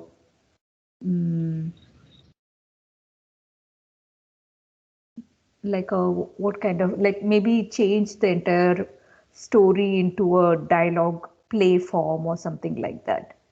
If you do that, when the child is creating the project, that is converting a lesson or a concept into a project, into a writing or skill or something, there also you can find the gaps in understanding, right? What kind of, whether the child has understood the lesson well, everything. So there also you will get insights. So those insights again can be used to remediate and things like that. So every test will have that scope where you get the insights. Like if you are saying creative, if the child has done a creative thing, that itself, there is nothing more to do after that. That is not entirely accurate, because a project is not a culmination of the understanding of knowledge. Though it is at the highest level of Bloom's taxonomy, it is only one cognitive skill. It is the highest cognitive skill. But even at the highest cognitive skills, there can be gaps in understanding. It can be a highly creative project. A child might be highly creative with the project, but the concept itself might not be completely correct. Yes, agree. Yeah. So in those cases, formative and summative is plainly decided by the master. Like you are checking whether the concept was even understood, and it's kind of a summative, like a final examination kind of a thing. Whereas in formative, you are saying, okay, we still are in the process of learning. If you don't know this, I will still fix it for you. I will change my teaching strategies. You change your learning strategies. We'll work together. But at the summative, it's understood that the learning process has come to its end part. And you're ready to progress to the next one. Okay, thank you. Yeah, thank you. And thank you, Rasi ma'am, for leading to such a good point that we missed earlier. My pleasure. Parth, how are we doing on the time? Yeah, thank you, Rashmi ma'am. Now my last point is the definition and characteristics of diagnostic assessment. So as diagnostic word itself is made up of the word diagnosis. So we can understand very well that diagnosis is generally done in medical field also to know about the disease, about the particular disease. So in that term, diagnostic assessment is also used in education, just to assess the students' strengths, weaknesses, knowledge, skills to implement any kind of instruction, training or program. Generally, generally the pre-test before any of the trainings or the baseline test, they come under this type of assessments when during the pandemic, that throughout the year students couldn't learn. So how much their learning took place, or whether they have learned properly or not, how much they are able to learn, what is their knowledge level, what are their skills. So to assess, so that the teaching accordingly can be planned and programmed after that, these type of assessments are done. And the objective is to understand the learning gap resulting from learning achievements with a special focus on tailored recommendations. So these type of tests generally, these type of assessments are generally done to know about where is the learning gap, so that the teaching can be planned accordingly. And now let us see about all the three types of assessments as a comparison. Sir, could we move to the next slide, please? Yes. So as we have seen these three types of assessments, first one is formative assessment. So as we have seen that these are taken frequently throughout the year during the teaching, whereas the summative assessments are carried out at the end of the instruction, or at the end of the term, or at the end of the year. For example, half-yearly exams and annual exams. Whereas the diagnostic assessments are totally different from formative and summative in terms of taken the time, according to the time when they are taken. For example, formative and summative assessments are taken after teaching any of the topic or any particular course, whereas the diagnostic assessment is done before teaching or before before starting the course. So for example, of formative assessment, we can see the class test, quizzes, puzzles, and weekly test come under this. In summative assessment, we can see the half-yearly test and annual exams, whereas the diagnostic test, we can consider the baseline test and the pre-test before any of the teaching or before any of the training.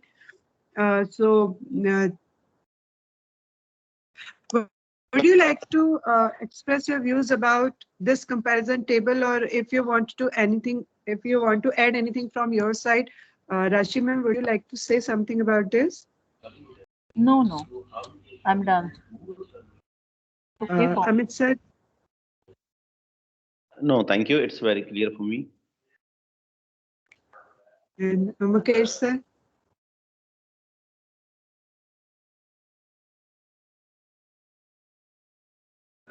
Joshi sir, would you like to say something about this? Thank you very much. Well prepared. Thank you, sir. Parth, Sir, how last are we doing, Parth? yeah. How are we doing on the time front? I thank all of you for listening so patiently and cooperating with me. We have got time. I'm sorry. Okay. Yeah, carry on, please. I'm almost done.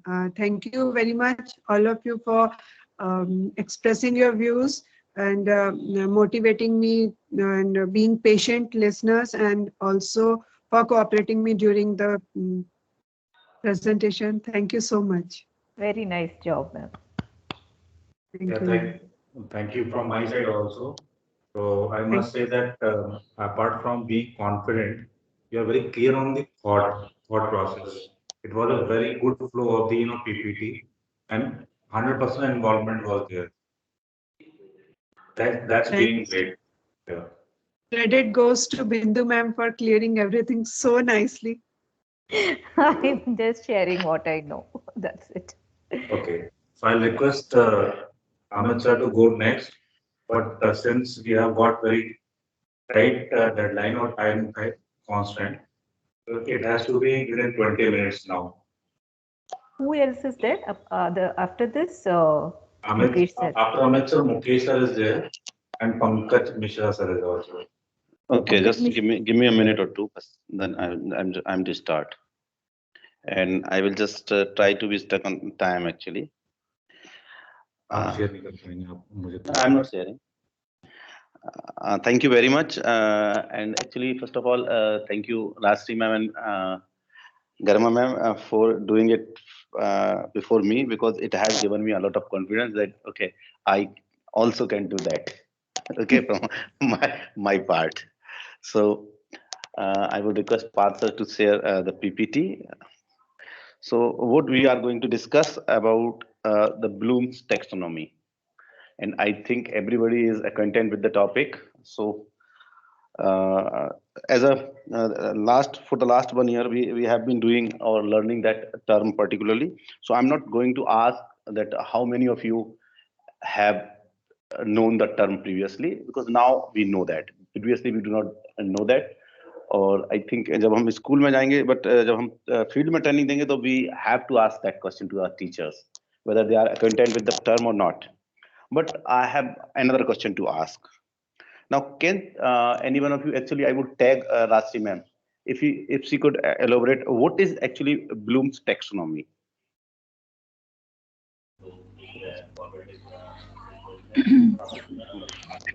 Ma'am, if you can please tell what is Bloom's taxonomy.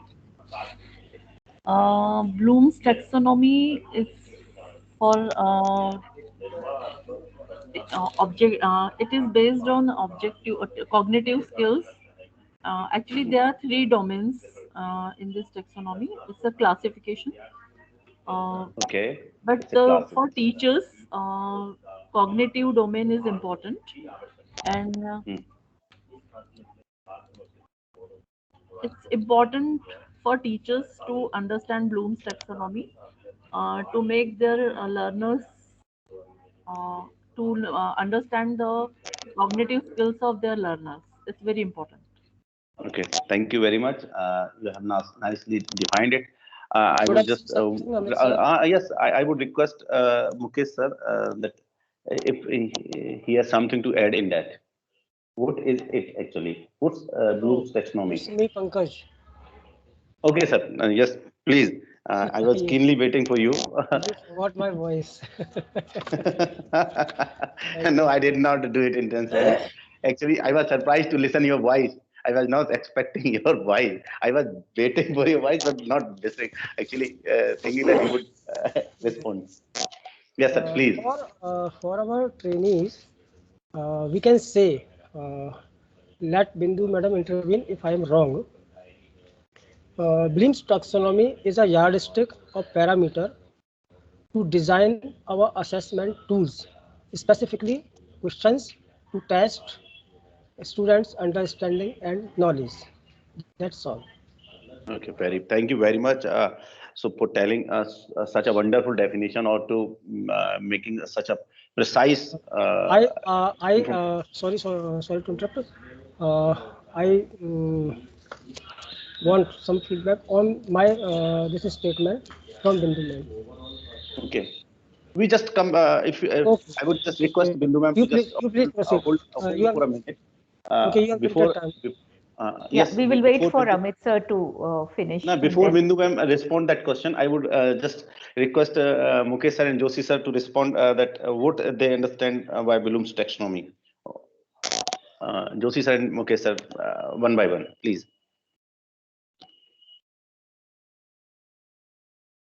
Actually, this is Hariram Joshi. Yes, sir. Please. So far, I don't know what is Bloom's taxonomy, but what I know, I can tell you that it is about the skills involved in the learning teaching process. It is a combination of some skills from lower order thinking towards the higher order thinking. I can give the example of all the skills. Okay, please, at least one. Please, at least give example of one. Please, we will be actually glad to know. Please. Technical understanding, application, evaluation, creativity, analysis. I must appreciate your humbleness because knowing so much of things, still you say that you do not know anything. So it's a sign of greatness, and you are being so humble. So that's why we like you most. Yeah, I Okay. don't know about the definition of Bloom's taxonomy, but I You know know a lot. small. Still you are saying so. It shows your humility. Okay. Moving further, as I am bound to the time limit, I have to do it in a hurry. So I would request Mukesh sir to some more aspects on Bloom's taxonomy, or what is it before moving further. I think Bloom's taxonomy is just a classification of Very good. some skills. Okay. So now, before just going the next step, I would request Bindu ma'am to what Pankaj sir requested. Just please intervene and have some thoughts about it. Yeah. And I would So, also, after Bindu ma'am, I would also request Parth sir to have his views on that. okay. So, Yes, ma'am. as you put in your slide, that kind of addresses all that I will want to reiterate. It is a classification, and what is it a classification of? It is a classification of the thinking cognitive skills, like Okay. like recall, the different cognitive skills. And what is the purpose? Why do we use the skill taxonomy? Because most of the teachers, when they develop assessments, they tend to focus on a certain skill like remember or understanding. It is important to keep in mind that there are different cognitive skills, and it is important to stimulate all these skills, thinking skills in a child. Because when the child leaves the school and goes to the real world, the child will be required to think using different cognitive skills, not just one cognitive skill of remembering or understanding. The child will be asked to, there will be situations where the child will be required to remember, analyze, evaluate. So all these skills need to be developed along with the concept. So when we are teaching a concept like for grammar, if we are teaching past, present, and stuff like that, even in that we can ask the question in such a manner that a different cognitive skill is addressed each time. It might not be possible with all the concepts, but wherever it is possible, we should try to stimulate that kind of thinking in the children. So that is very important. It's not important just to teach the concept, but it's also important to teach how to think and what kind of thinking is used. Thank you, ma'am. Actually, what Pankaj sir, Joshi sir, Bindu ma'am, whatever everybody has said, I would just say that we can just read that and some of the ideas and thoughts that comes, I think, under that definition. So I would request Rashi ma'am to read that those lines, please. Bloom's taxonomy is a classification system or framework used to define and distinguish different levels of human cognition, that is, thinking, learning, and understanding. And so on. Okay, thank you, ma'am. Okay, so whatever Pankaj sir said, I think I have tried to use a simple terminology, and he has used what we say that he's just being grandiloquent. Okay, magniloquent terminology. Okay, so I am a bit low in that, so I have used simple terminology. Now we comes about the second thing, that the classification of in Bloom's taxonomy, as Joshi sir already mentioned. So I'm just going directly on that. So I would just request Mukesh sir to read the text actually, those two texts for me, please, Mukesh sir. Thank you, sir. Bloom taxonomy classification. Bloom's taxonomy has 6 levels of intellectual skills, each one building on the previous level. These are remember, understand, apply, analyze, evaluate, and create. Okay, thank you. As we can see in the picture as well as in the text, as Bindu ma'am has already described, that when we talk about the classification and skills, there are 6 levels. And each, when we are asking, we have discussed about the assessment and about the question making, or response question making. So when it comes about making questions, that classification becomes very important, because without using that classification of those skills, we cannot get the we can say the assessment done very well. For getting the assessment, whether it is cognitive assessment or whether it is a formative or a summative assessment, we cannot get it done without knowing that classification of these skills, and how we test this through a question or through our process that we are going to learn one by one. So the in the bottom of the pyramid is that remember, then it comes about understanding, apply, analyze, evaluate, and create. These are the 6 skills that we are going to learn how to check a student's progress based on these. So first, we just come about remember. So can Joshi sir tell me what is remembering and what comes under it? Joshi sir, please. Do you have any idea about it? I can give the example for who which of these is the poet of this so-called poem, and Okay. the listeners are supposed to use their only recalling skill to answer this question, and that comes into the category of remembering. Okay. So, Pankaj sir, can you help us to know that how can we know that a particular question is based on remembering? Means, is there any specific way or action or word that can define that we are testing remembering or something else?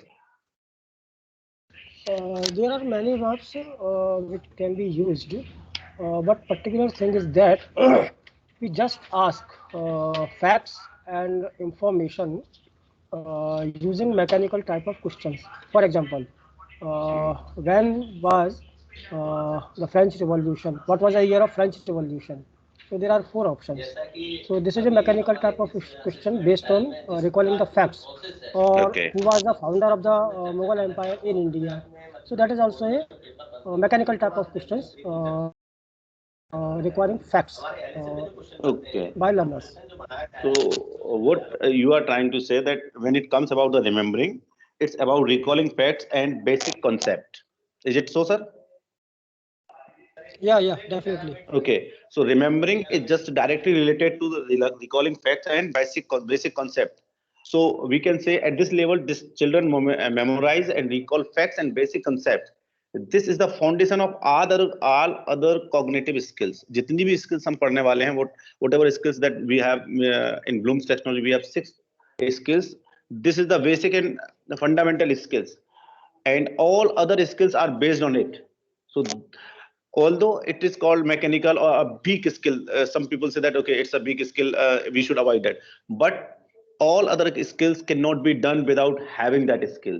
So now that Pankaj sir has already defined that the action means here we can say that a verb, when we just see some particular verbs in the question, so we can determine that this question is related to remembering. So I would request Garma ma'am to read those verbs that can define a question, that whether it is remembering or understanding or some other skills. Garma ma'am, please. Garma ma'am, are you listening me? Yes, sure, sir. Yes, sir. Please just Yeah. It is 6 cognitive domains. Level 1 is remembering. At this level, children memorize and recall facts and basic concepts. This is the foundation for all other cognitive skills. Second is actions: define, list, memorize, repeat, tell, etc. Thank okay. you, sir. So do you want to add something else in that, or is it done so that I can move further?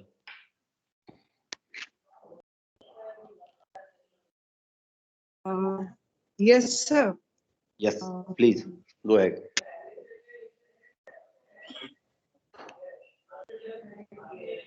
Sir, would elaborate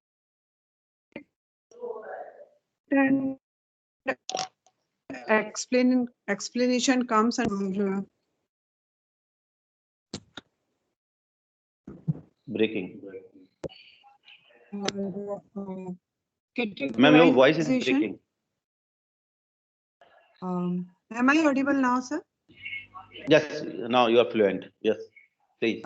Sir, categorization or charting Yes. and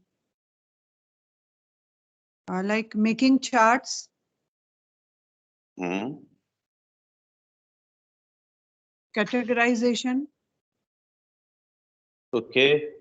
So, Suppose someone is given a group of words and is told to categorize into different categories, so that categorization we come under this. means categorization also comes in that category. On You want to say that? on the basis of the facts. Again, your voice is just.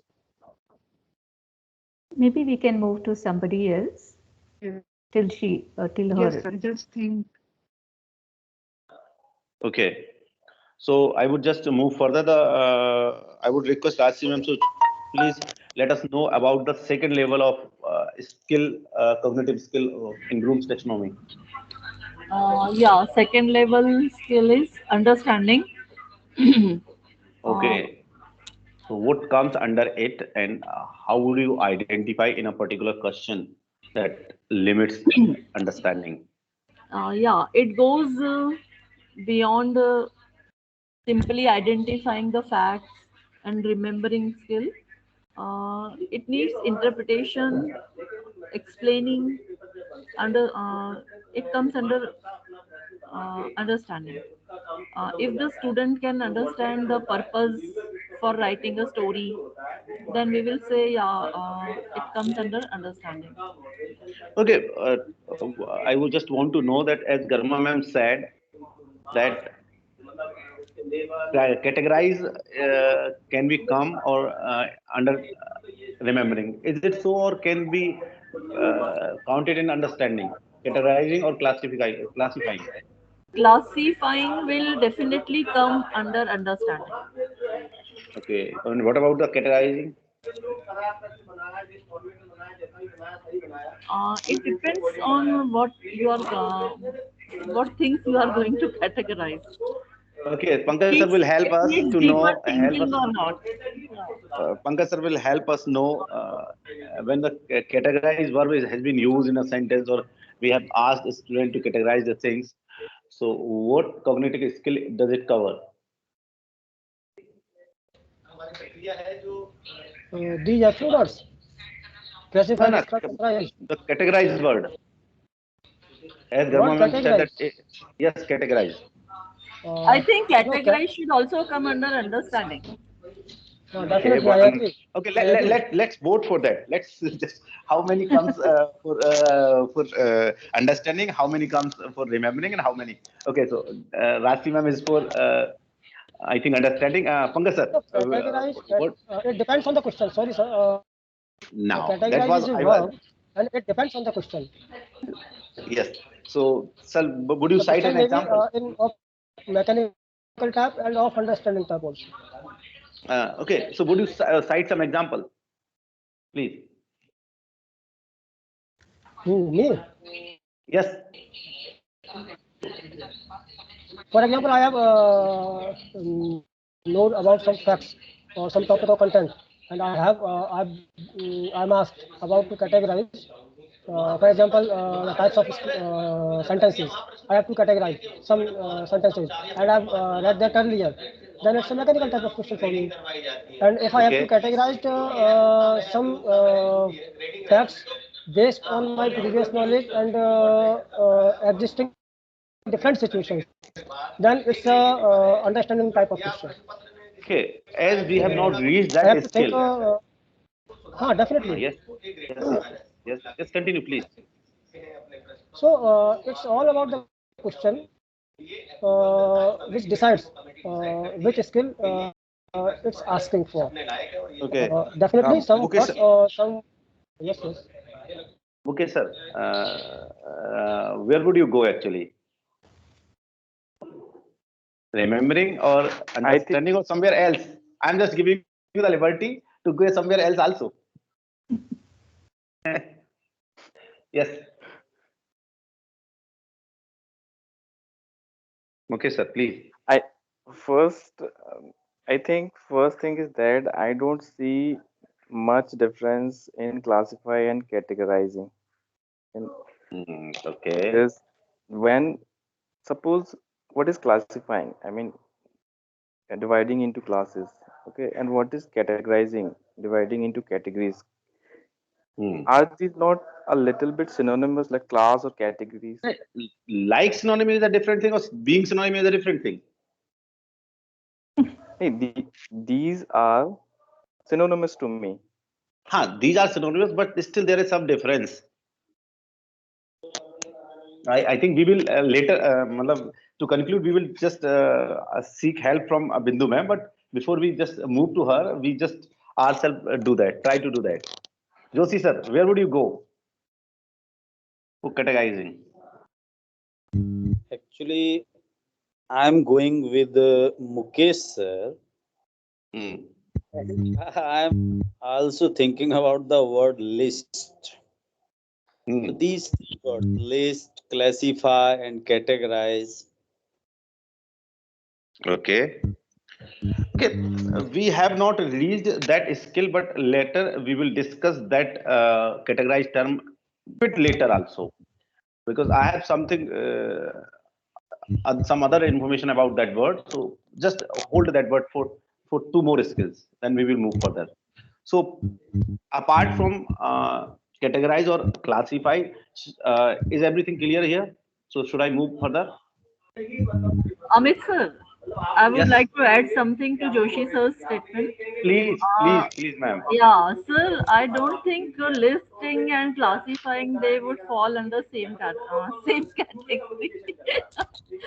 because you can make list when some objects are in front of you and you are asked to make a list. You will just write down their names. But if you are told to classify them, then you will classify them according to their characteristics or some their other aspects on which you will classify them, put in into groups. So that needs understanding, I think. Thank you. Okay. So, okay, I think a list is also for understanding also. When we have to list based on our understanding, first we have to classify things, then we can make list.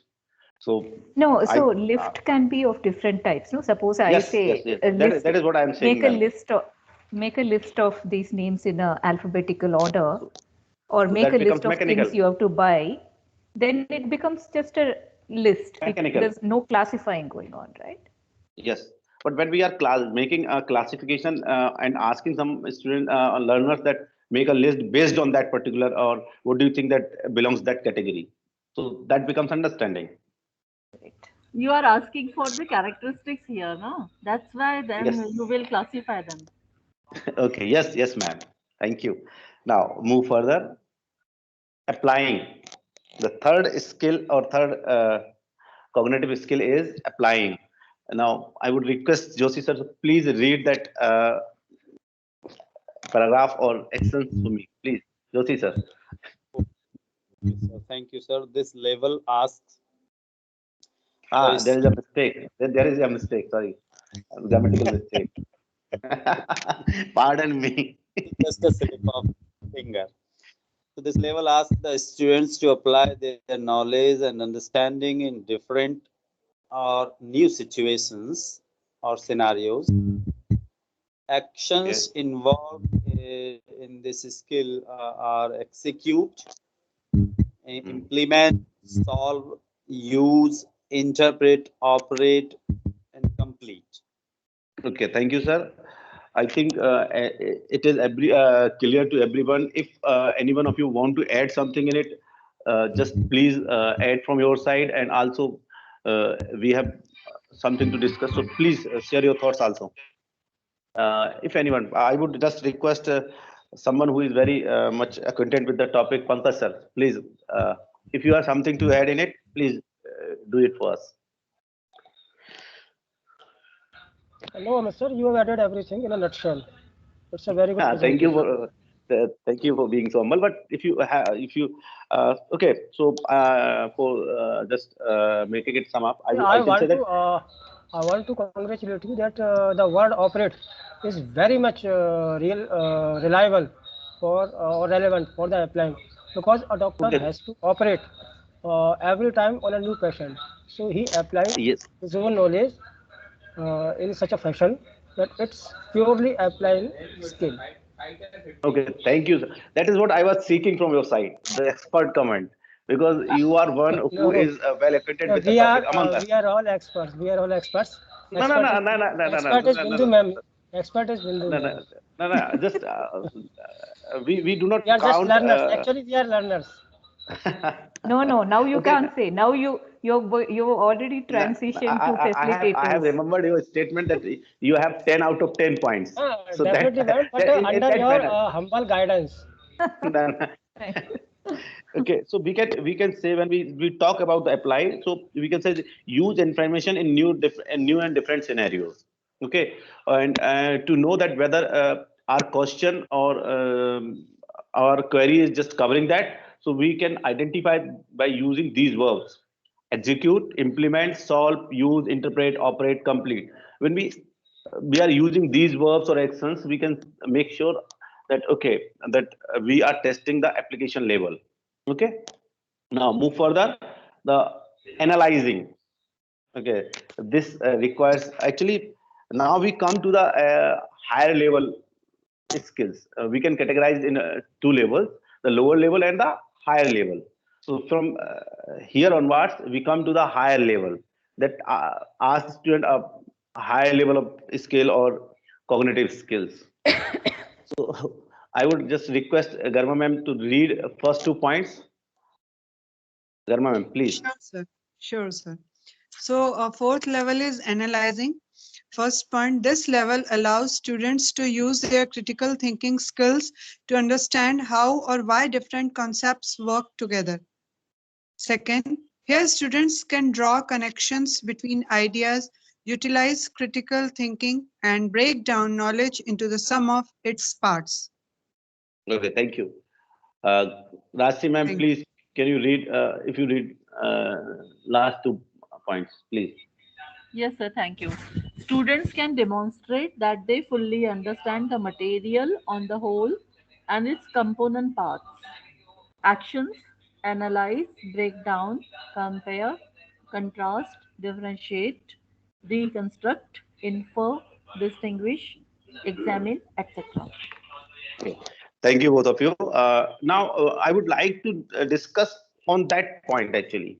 If you remember, I said that we can leave categorize on that.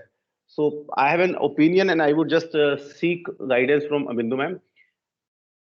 Can we put categorization under that also?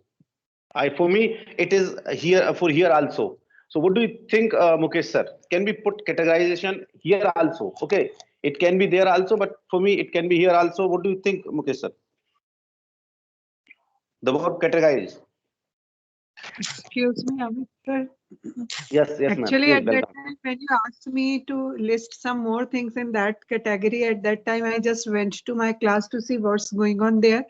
So I was on the way coming back to the library. So I couldn't concentrate on the point what you were asking, and that's why I spoke in that way. No I issue, think no issue. categorization comes under analyzing.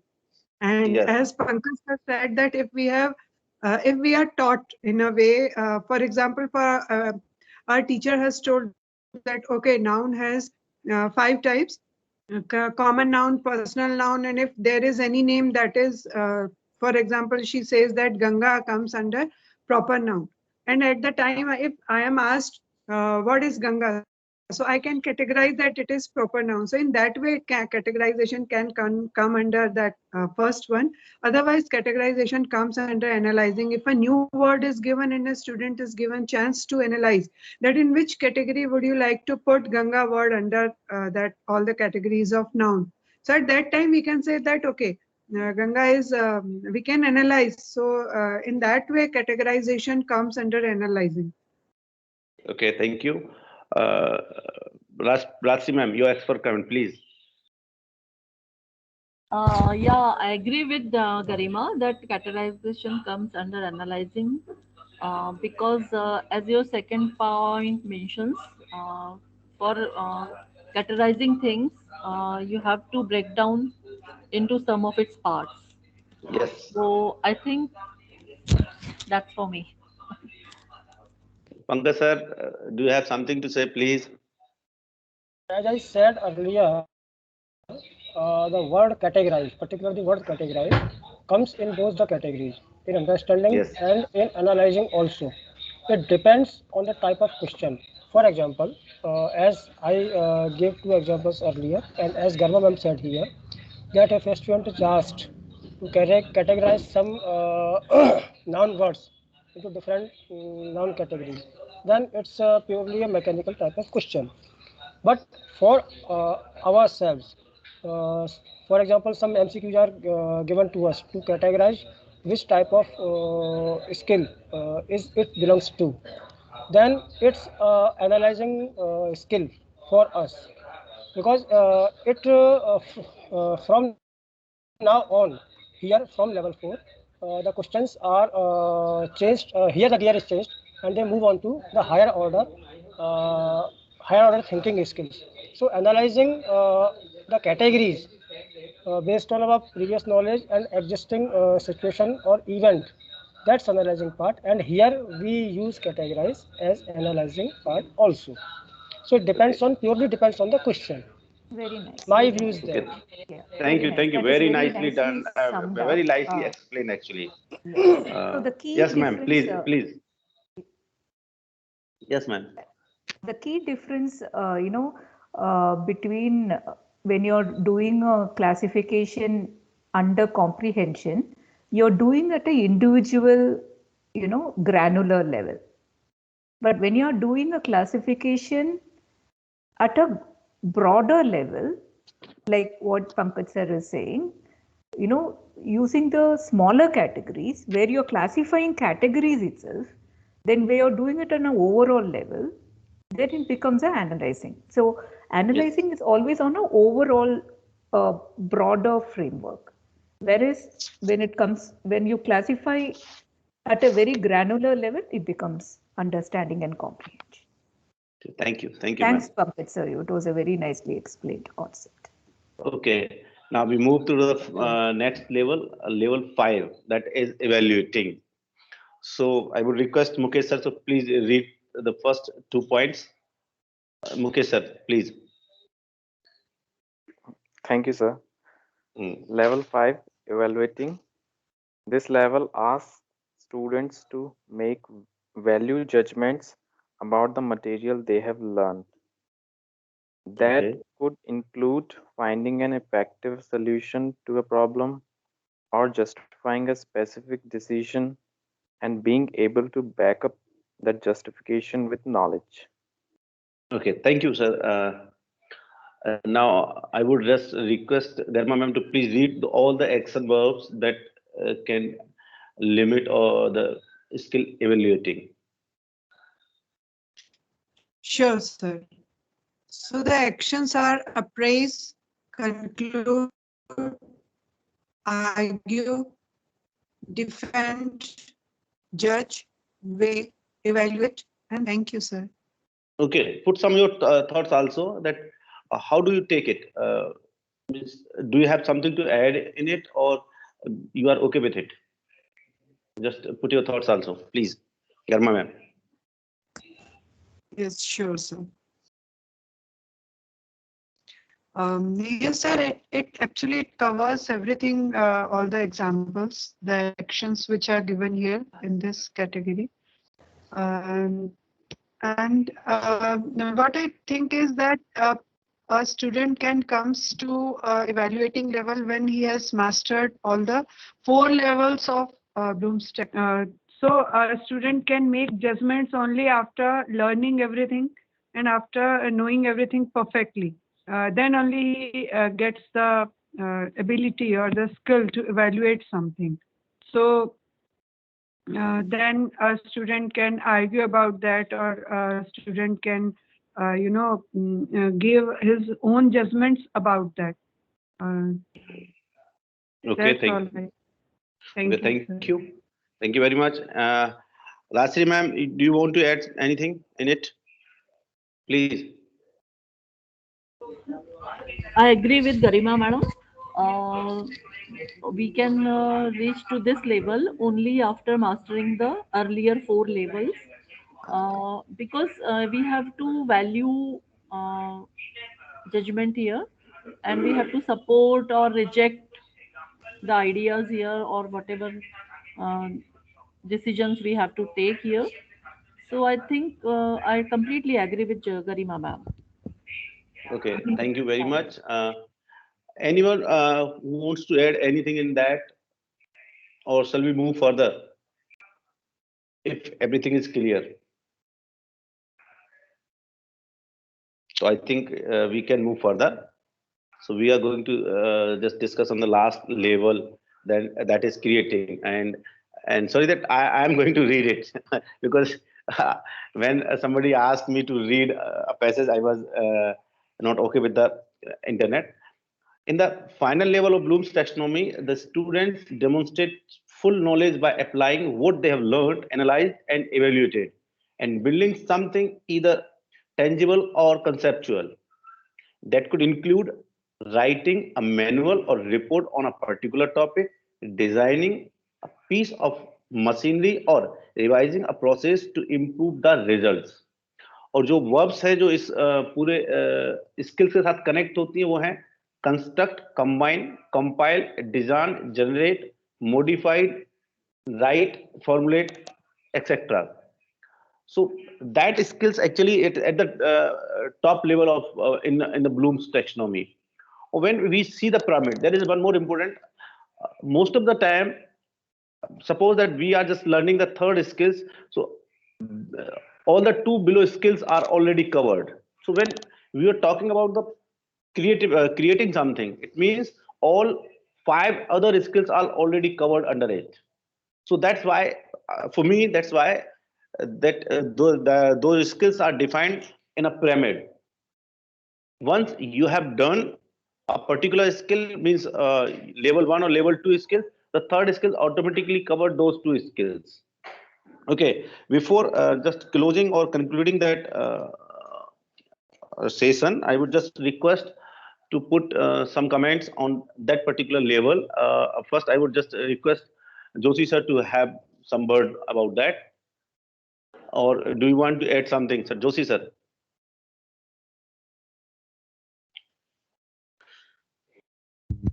Actually, have you really left anything for us to say something? Sir are you just ब्याज स्थिति है कि ब्याज जिंदा है, ये बताइए पहले तो. You have done a well research. Okay, thank you, sir. Thank you. We don't have any room beyond your search. Okay, thank you. But still there is always some room to learn. So I'm just looking for that room from your side. Guide me if there is something to add in it.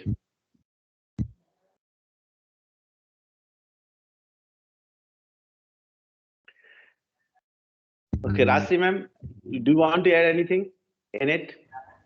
No, I agree with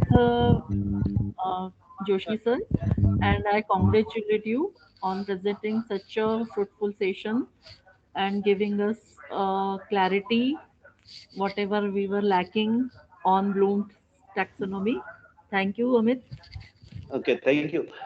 Before just concluding, I would just summarize all the 6 levels in a nutshell. I am just trying to do it. Then I would just ask Bindu ma'am to conclude the session. Actually, I was given a limited time, so I just skipped 2 or 3 things in my PPT. So if I say that remembering, it's about recall facts and basic concept.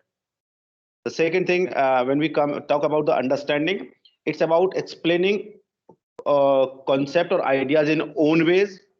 When it comes about the applying, use information in new or different scenarios. And when it comes about analyzing, draw connection. It's about draw connection among ideas. Okay, when we are talking about the analyzing, means we are talking about drawing connection among ideas. When it's about evaluating, it's about justify a stand or decision. When it's about creating something, produce new or original work. So Very thank you. nice. Hope I Very have tried my best to convey what I wanted to. And thanks for everyone for being so supportive and so kind and giving me the opportunity to present whatever I know a bit. And thank you, Bindu ma'am. Without your guidance and knowledge that you poured us throughout the year, we would not have done it. So My thank you very pleasure. much. Thank you very My much, pleasure and my everyone. duty. Thank you so much. Don't say so, Amit. Bindu madam is not going anywhere to leave us. No, I'm not saying that She is always with us. she is always with us. That's my duty. But we have surprises, sir, madam. Definitely. Bindu madam is not in India, she's outside. So what time is it, Bindu madam? It's morning 8 o'clock, Parth. Okay. So that's why it becomes very important, and we must thank her actually. Wherever she goes, she's always available for us. What is our duty to show our gratitude towards her? Pankaj sir, your turn. Please go ahead. Just give me this. Give me Pankaj, Parth, after this we have Mukesh sir also. Yes. Okay. So we have limited So time. now since we have covered 3 of the presentations, and first 2 presentations we majorly have covered. We have given enough time, and we are not going to evaluate any of the presentations. This is an analysis session basically, wherein since other are presenting the things other than the facilitator. Others are just analyzing the things so that while having real presentation done or while having hands-on done on the ground, they can actually prepare themselves accordingly to whatever gaps that we are. So this PPT onward, we are not going to have any any of the feedback session. It is going to be purely presentation by the facilitator only. So Pankaj sir will only present, and if there is going to be feedback required, the feedback is going to be from Bindu madam only. Okay, Parth, now we have another half an hour, right? Yeah. We will extend it if required because I think it's only fair that everybody gets a good chance. Thank you very much. Let them actually continue. Like, is everybody okay to stay for another 15 minutes? Yeah, everybody is okay. I think we can. Yeah. So then, how many slides are there for Pankaj sir? I need to check. 14. 14. Okay. So Pankaj sir, you can, if you think that a particular concept is already understood by others, you can choose to skip them. Okay. And probably when you ask for discussion, instead of everybody discussing, you can choose 2 or 3 people in a rotating manner. Okay, ma'am. Thank you.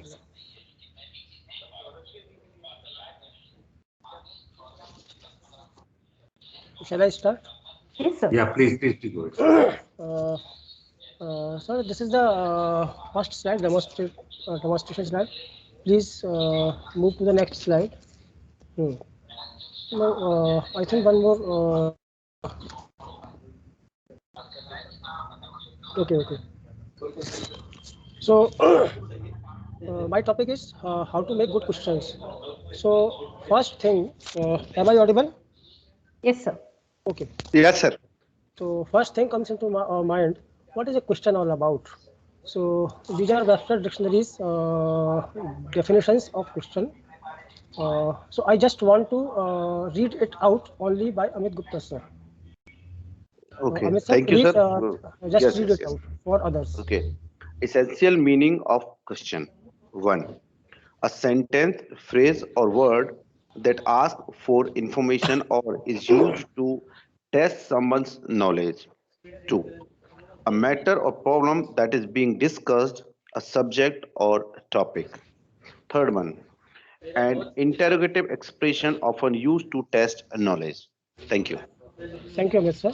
I think these statements are self-explanatory and need no more elaboration.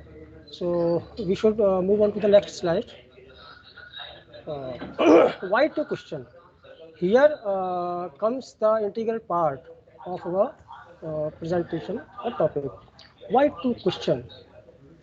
Actually, human life starts about questioning. From questioning, life is our life is filled with questions, so many questions, and so many answers. They are yet to be explored. So my first question is, questioning is the art of learning. When anyone wants to know or learn anything new, or he is curious to know anything which is happening around him, he just asks. Means he questions. Why is it so? So actually, human babies just grow up asking or imitating, asking and imitating. So questioning is the art of learning and also a phase of our growing or developing. So moving on to the next statement, all learning begins with questions. So that is an elaboration of the first quotation.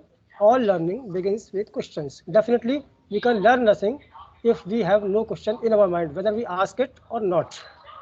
Uh, and how we both question and model questioning for the learners defines their quality of learning. So here in lies the essence of question framing or question making. If right question is asked in a right way, then it enhances or motivates our learners to learn something new and something more. So we have to put and frame get questions in a correct context and content. Without providing meaningful questions, learning is lost. If we just ask a mechanical type of questions, learning gets monotonous or bored. So we have to ask some situational questions also in classroom. That is done in formative assessments. Now, understand last point. Understanding is fostered by asking questions that make learning interesting and engaging to the learners. So it's an elaboration of the previous point. When we ask question, good questions and relevant questions, then understanding is fostered of our learners, and it also makes learning interesting, and our learners are engaged to what a teacher teaches in the classroom. Uh, sir, please move on to the next slide. The characteristics of a good question. So now, how to make good questions? So here are some characteristics which I have provided. I want Rajshri ma'am to just read out the sentences. Rajshri ma'am. Yes, sir. Thank you. The characteristics of a good question. It's relevant. A good question is relevant. Clear. A good question is framed in a clear, easily understandable language without any vagueness. Concise.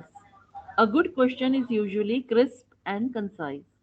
Purposeful, guiding but not leading, stimulates thinking, single dimensional.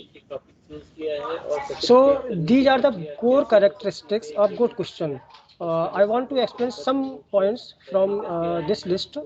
A question is relevant. Sir, my Definitely. question, sir, I've got one question. My Yes, question sir. to you is, apart from the cognitive, is there any chance wherein we can ask question from non-cognitive skills also? So no, sir, that is I- not in the purview yes, of this thing, right? Because other domains will be like psychomotor domains and affective domains, which do not concern the cognitive, I mean, which is different from the cognitive domain.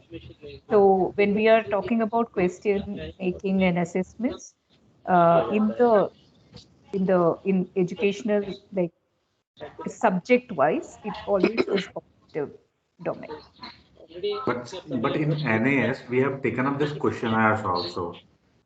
So NAS, that large scale surveys, no, they also, because it's a national survey or a statewide survey, they also use non-scholastic skills also Yeah. get this thing. But here we are not covering that. That is possible, but right now it's not the purview here. I just want to have my understanding clear that whether this MPAC is somehow involved in questionnaires or not. That is what my question was basically. No, I don't think so. No. Okay. ठीक है. Carry on, sir. Okay, Parth sir. So actually in the previous workshop, I told you, actually William asked, I asked William to touch those two untouched domains of Bloom's taxonomy, that is psychomotor and affective. And the question, so we are not oriented to that part of Bloom's taxonomy. And for this presentation, I have just touched the cognitive skill. And these in next slide, I will elaborate it further.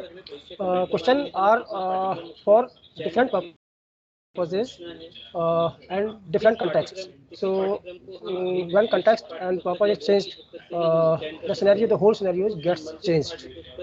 So moving on to the slide, the characteristics of good question. So first point is, I think it's clear, it's relevant. Or irrelevant question must not be entertained. Clear, definitely. A question should be clear. There must be no double meaning of question. It must not be obscure or vague in meaning. Concise. A good question is usually crisp and concise, meaning there is a acronym which we were taught in a British Council training. There is an acronym, and that is called KISS. Actually, that word is used for instructions, but it can also be used for questions. KISS means keep it short and simple. So our questions should be kept short and simple. They just ask to the point material or content. Purposeful. That's a very important key factor of the question. If there is no purpose of the question, then there is no use asking any question. So in education scenario, there is a testing objective. So this testing objective serves the purpose of asking the question. So it's related to the testing objective. Next is guiding but not leading. In a multiple choice question or in other types of questions, there are some questions which guide to explore or search by learners on the part of learners, but they should not lead them to the correct answer. If we get them to know the correct answer from teacher's part, then they don't inculcate the habit of exploring themselves. So our questions should be in such a fashion that they are guiding questions but not leading to the correct answer. They should do it by their own. Means students should do it by their own. Next is stimulates thinking. If question is just for getting the information or the facts which you have given them, then it serves no great purpose.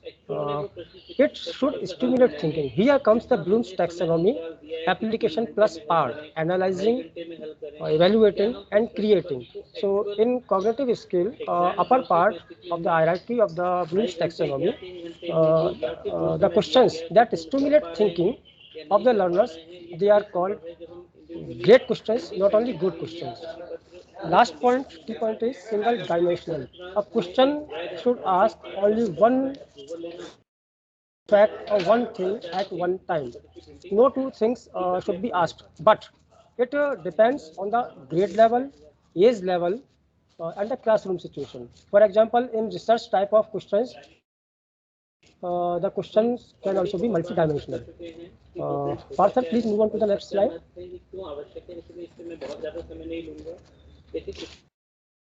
So this is an elaboration of the previous slide. I want Parth sir just to repeat the sentences, which some of which have been discussed earlier. Thank you, sir.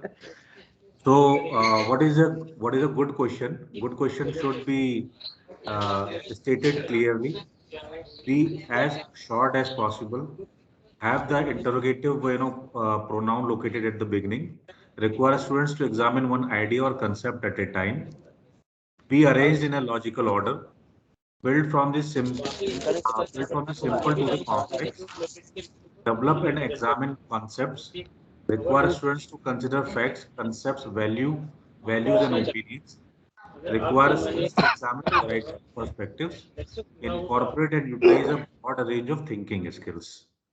Thank you, Parth sir. Some of these points have been discussed in the earlier previous slide.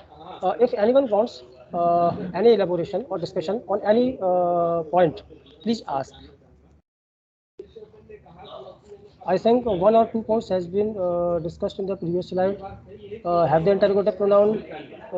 This is self-explanatory. Which of the following or which WH word starts? Request notes to give one idea. This has been covered in single dimensional. Be arranged in a logical order. That have been covered from the simple to complex. Relating to the Bloom's taxonomy from mechanical to understanding, then application. Development examine concepts. Definitely related to the concepts. So my only request and urge is, if I have said that, since we have got time, limited time, but it doesn't mean that we have got a time constraint as such that we cannot participate. So if Pankaj sir is asking for some sort of participation, we should. So whatever inputs and feedback are there from your side, please be open and provide in between. So if anyone needs some more elaboration on any of these points, please ask Joshi sir, Mukesh sir, Amit sir, Garma ma'am, Rajshri ma'am, and anyone else who is left. Pankaj sir, could you please elaborate build from simple to the complex? I want some elaboration on this. Okay. Build from the simple to the complex. Actually, ma'am, when we get training of teachers, the simple thing we are taught that our questions or teaching in a classroom leads from simple to complex, from concrete to abstract, and from simple to obscure also. So these are actually when we ask, for example, when we are to test a 6th grade student, we just ask simple questions. But at the same time, we cannot ask same question at the same time. When his learning enhances, our level of questions also enhances. They are no more simple. They get a bit more difficult, and going on. So in this way, when the learning enhances of a learner, our question also get somewhat more complex, or they are not more simple. So we just ask questions from mechanical to understanding to application. So that is a way in Bloom's taxonomy already defined that we ask questions from simple to complex, because simple is the first step, and we are just going to step on. So this is the meaning of that particular point. Is that clear, ma'am? Yes, sir. Thank you. Yes, sir. Thank you. Okay, ma'am. Anyone else? Garma ma'am, Joshi sir, Amit sir, Mukesh sir. Any one point you want to elaborate or some more discussion? Sir, I just want to make that point clear again that Rasi ma'am asked that built from the simple to the complex. It means we are talking here about the chronology of time in terms of time, not in the same paper. We are talking about the different paper or held at the different times. No, I think he's talking from the conceptual point of view, like Yes. Yes, Pankaj sir, you can talk. About complex to simple to complex. Could you please explain it once again? What is? I just missed it. Garma madam, I missed listening you. Your voice was not so clear. Please ask again. Garima ma'am, please ask again. I missed listening to you. Am I audible, sir? Ma'am, you are not clearly audible. You are not clearly audible. I just wanted you to explain once again what is simple to complex. Sorry, you are not clearly audible. Put your question in the chat box. So she is. Can you ask? Can you hear me, Pankaj sir? Yes, ma'am, definitely. So she's asking you to explain that simple to complex once more. Sorry. Once more. Okay. Actually, ma'am, whenever we ask any question to anyone, for example, or not only question, we just want to teach anything to anyone. For example, if you want to teach your little kid how to play a game, how to play an instrument, or how to cook, then what would you do? You just start from the very little or short task which he can perform better, and we just model that task also. So before bombarding or barraging the questions to the learners, we just ask simple questions, and asking simple questions, if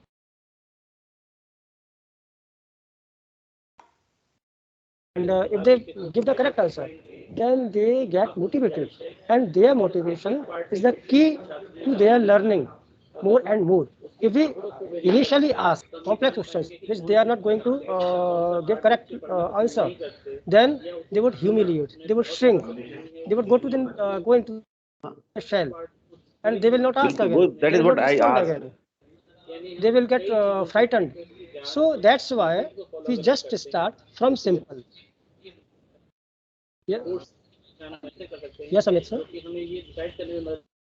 Sir, So I when we understand your You are point. not So I think what Pankaj sir is telling us, you should start from simpler concepts so that you don't intimidate the child. So this kind of applies to formative assessments. When it comes to summative assessments, we also keep in mind that towards the end of the test, the child is kind of getting fatigued. So we again bring in simpler questions at the end. Yes, to counter that was the my point. Yeah.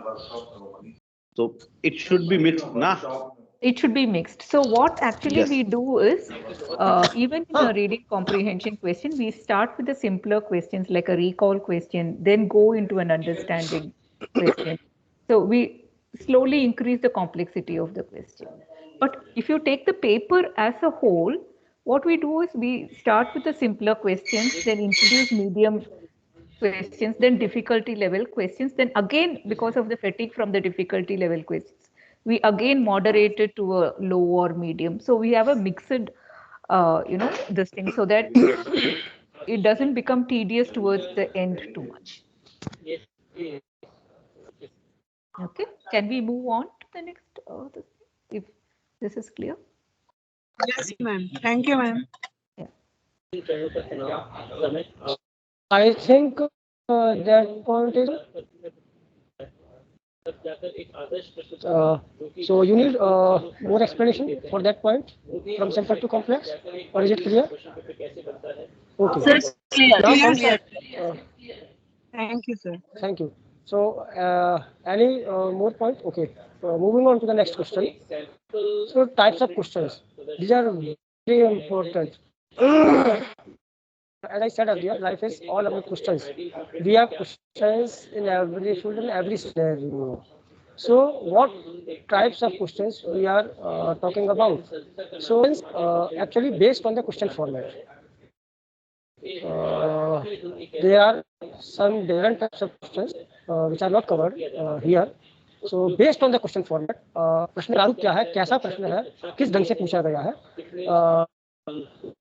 पर ये slide बनी हुई है. So based on question format, there are these types of questions. Multiple choice questions. Fashion or trend is very compatible for this type because it is very scientific type of getting information or data relevant, it is reliable, it is valid, and it is machine operated. So this is the time of multiple choice questions. And MCQs has MCQs not come in one variety also, it has many varieties. So we can discuss it further. Next comes nodding questions or yes no type questions. The questions which can be answered just saying yes or no or just moving our head side by side. So that's why nodding questions. Next comes matching questions. In our summative exams, we ask so many questions related to matching. For example, column A, column B. Match the words with column A or match the definition with their explanation to column B. So they are called matching questions. Next comes true-false questions, also called dichotomous questions. True-false questions because they have two options or two statements. Next comes short answer questions. Apart from the language, there are some numerical questions also. For example, in mathematics or stats. Finally comes essay type questions. They are subjective type of questions. We can also say free response questions. So these are types of questions which can be asked in a summative exam. Sir, sorry to interrupt In a you. formative exam, also these type of questions can also be used. Not all, but some of them can also be used in formative test. Next slide, sir. To interrupt you. Sir, I have a query actually. Pankaj sir, am I audible? Yes, yes, Amit sir. Yes, I'm just yes, asking and seeking guidance from your side. When we are talking of the types of question, can numerical question comes under that category? In mathematics, all the question are numerical types. In mathematics, all the questions are related to the numbers. Most of the questions. Can we categorize the questions into numerical questions? In a broader sense.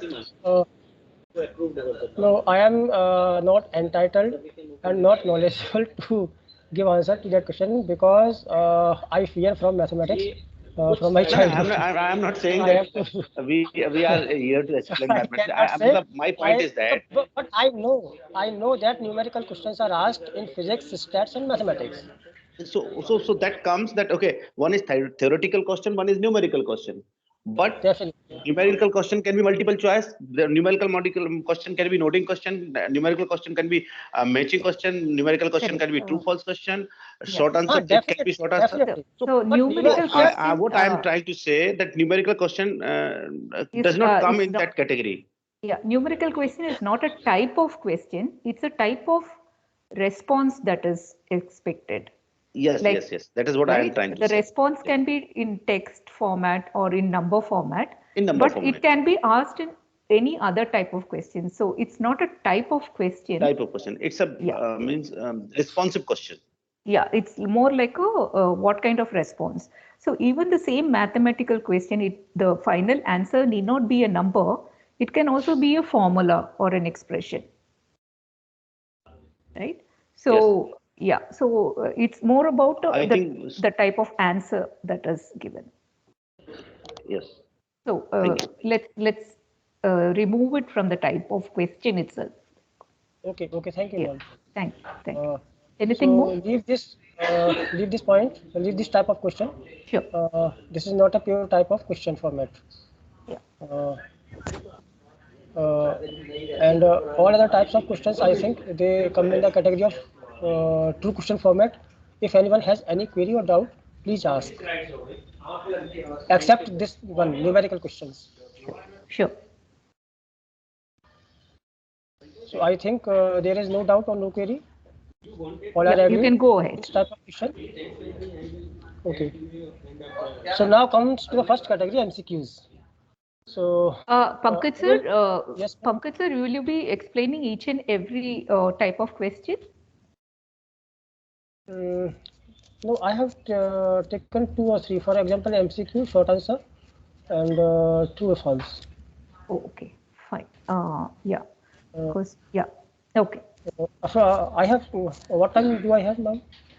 Can you take 5 minutes to do it without the discussion? Okay. So I think multiple choice questions, we have all framed so many questions and reviewed so many questions, need no more elaboration.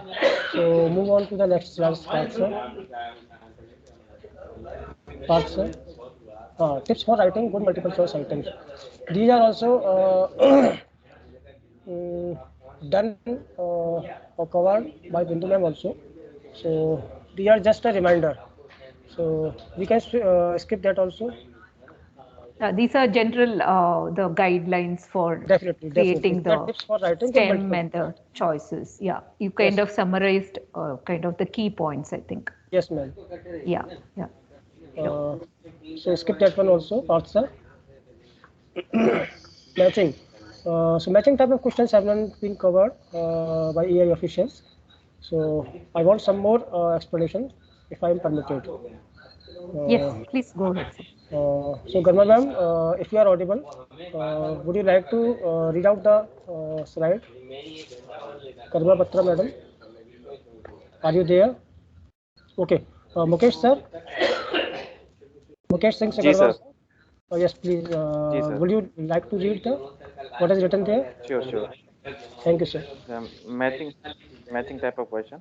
Matching students respond to matching questions by pairing each of a set of STEM example definitions with one of the choices provided on the exam. These questions are often used to assess recognitions and recall, and so are most often used in courses where acquisition of detailed knowledge is an important goal. They are generally quick and easy to create and mark, but students require more time to respond to these questions than a similar number of multiple choice or true false items. Do I need to read ahead? No, Yes, no. you can go Wait, ahead. wait. Oh, Sir. okay. Sorry. So these are the questions which we use, or when we design a paper for especially language papers, we use such type of questions, and they are very helpful to test test the learners. But the only drawback is that they are purely mechanical type of question.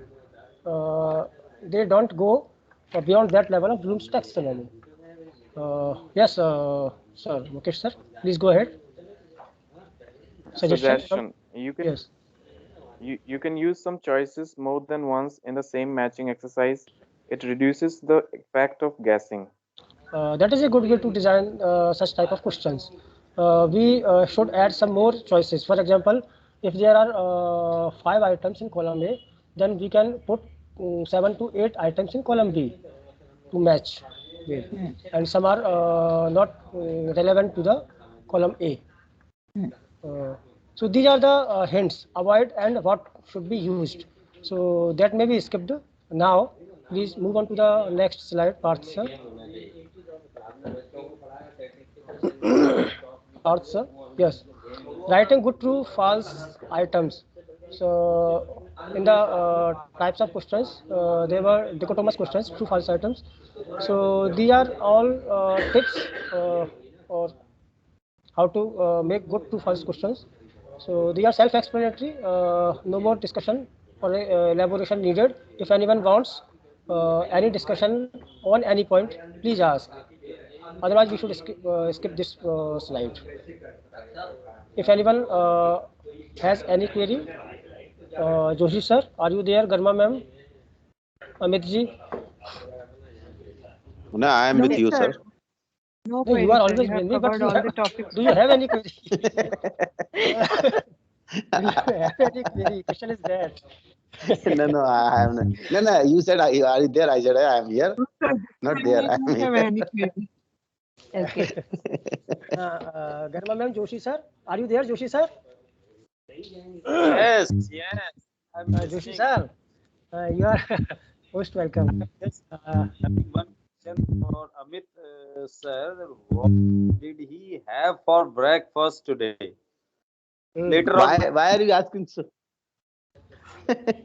Actually, sir, Joshi sir, your voice is so sweet that everyone wants to listen to you. Rightly said, sir. You are the honeypot of our team. Whenever we listen to him, there is a sweetness, calmness in the atmosphere. He speaks He's a with so spiritual much of teacher. serenity. He seems to be a spiritual teacher. Yes, hey, he is a spiritual person. Let me tell everyone, he is a spiritual person in every sense of the word. Okay, so now coming to the point, Joshi sir, do you have any query or you want any elaboration or discussion on these points? It's okay, sir. Okay, thank you, sir. Anyone else? Here, okay. From now on, next slide. Garma ma'am, Joshi, Rajshri ma'am, do you have, sir, previous slide? Sir, previous slide. Oh, okay, ma'am. Joshi sir, Garma ma'am, I think you asked some thing about this or previous slide. I was able to hear you. No, she said everything. She didn't have any query. Okay. So, shall we move ahead? Yeah. How many more slides are there? Yes, ma'am. Garma ma'am, do you have any question? No, sir. Thank you, sir. You have explained very well. Okay, ma'am. Sir, next slide, please. Here, the gear goes from second to third.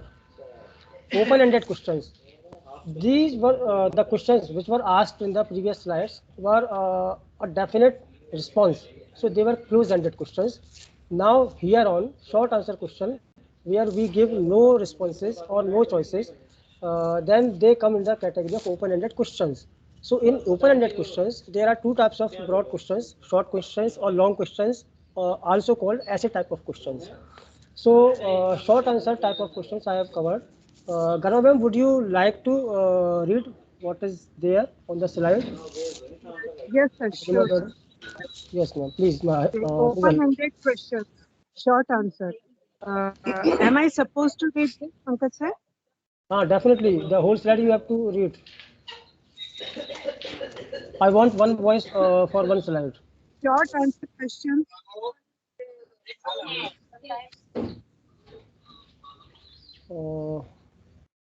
Can anyone? Should I start reading, sir? Yes. Please start. Okay, sure, sir. Short answer questions are typically composed of a brief prompt that demands a written answer that varies in length from 1 or 2 words to a few sentences. They are most often used to test basic knowledge of key facts and terms. They can also be used to test higher thinking skills, including analysis or evaluation. Short answer questions have many advantages. Many instructors report that they are relatively easy to construct and can be constructed faster than multiple choice questions. Unlike matching true, false, and multiple choice questions, short answer questions make it difficult for students to guess the answer. Short answer questions provide students with more flexibility to explain their understanding and demonstrate creativity that they would have with multiple choice questions. Thank you, sir. Herein lies the answer from simple to complex, which you asked earlier in previous slide. To frame question from simple to complex. So, what I want to say also that MCQ can also be a very highly complex question. In UPSC exams, higher level exams, such questions are generally asked. And open-ended question, short answer question can also be very mechanical type of question. For example, French Revolution happened in, or Russian Revolution happened in, and the portion of the year has been blank. So this is a very simple type of question. So it depends on the question itself whether which type of skill it is related to. So, but in a general way, short answer type of questions require some more higher skill or higher order thinking skills. So they are more complex than the multiple choice or especially true, false or matching questions. So I think this is clear from this slide. If you want any more discussion on any point of this slide, please ask. Amit ji. No, sir, you have made everything very clear. So Mukesh really ji. wonderful to listen you. Mukesh ji. Joshi ji. It's very rare that we listen to you. Actually, Pankaj sir, your PPT. Yes, sir. Please say again. PPT, in each PPT, each page of your presentation, actually, everything is from the written material given on the. They are self-explanatory, actually. So, don't have any. I think, Joshi sir, your voice is breaking. Pankaj sir, if there is nothing more, can we conclude now and we can hand over to Okay. Mukesh sir? Okay. Thank you, I sir. think, Thank you so much for the wonderful if presentation. there are more slides, please play them one by one. After that, open-ended question. Or sir, after that slide, which we just discussed about, Okay, if there are so any slides left. after open-ended question, there is going to be this tips for writing good Okay. short answer. That is quite clear. Next, to sum up, I want just to read Sure. this one also, please. Sure. Part you can read. Or Yeah. I'll be reading that. In conclusion, asking meaningful questions leads our learners to be curious and creative. They Very get to think and question in a way that helps them become better thinkers. They also get to strive for deeper knowledge and more meaningful answers. Best of all, they receive ample opportunities to grow in mind, body, and spirit. Wonderful. Wonderful conclusion. One more conclusion I want to give. There is a saying I have heard in a ad. Someone says, "We teach you to learn," and the other one says, "We don't teach you to learn. We teach you to explore." That's the key word Yeah. for learning. Very nice. Very nice. If we make our learners explorer, then we are true educators. Thank you, Very ma'am. nice. Thank you so much, sir. Thank you so much. So thank you very much, Pankaj sir. I can see your PPT, well prepared. Reason being that fonts are very clear, headings are very clear, and your flow is also clear. Okay. I think we have Mukesh sir May I request pending. Bindu ma'am?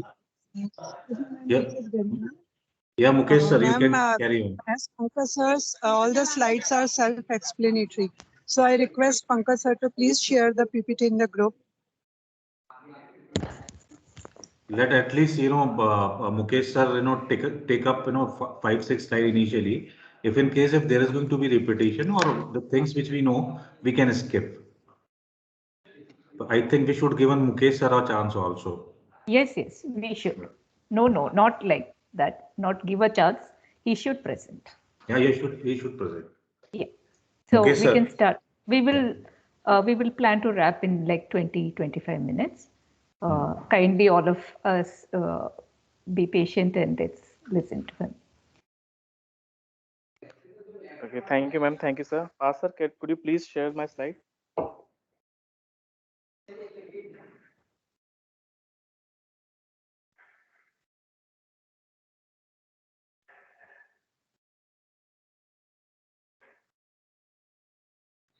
Yeah, Mukesh sir, can you see this slide? I have changed this slide. Question review. No, we are not able to see it. Okay, just hold on.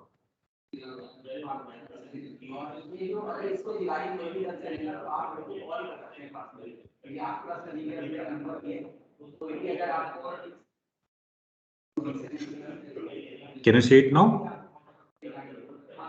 Yes. Yes, it is visible. Okay. Can you move on to the cover page? Yeah.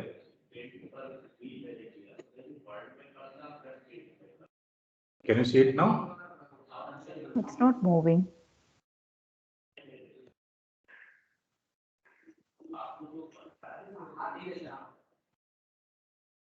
Just give me, one more second.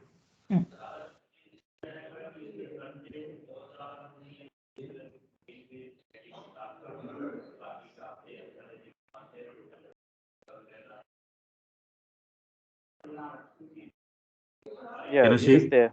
Yes, Yeah. sir. Thank you, sir. Okay. Well, my topic is question review. I prepared a presentation on this topic, and uh, we shall cover some points in this presentation. Passer, please move on to the next slide. Okay. So today we shall cover question review. Okay. Under this, I think I would like Amit sir to just read out it quickly.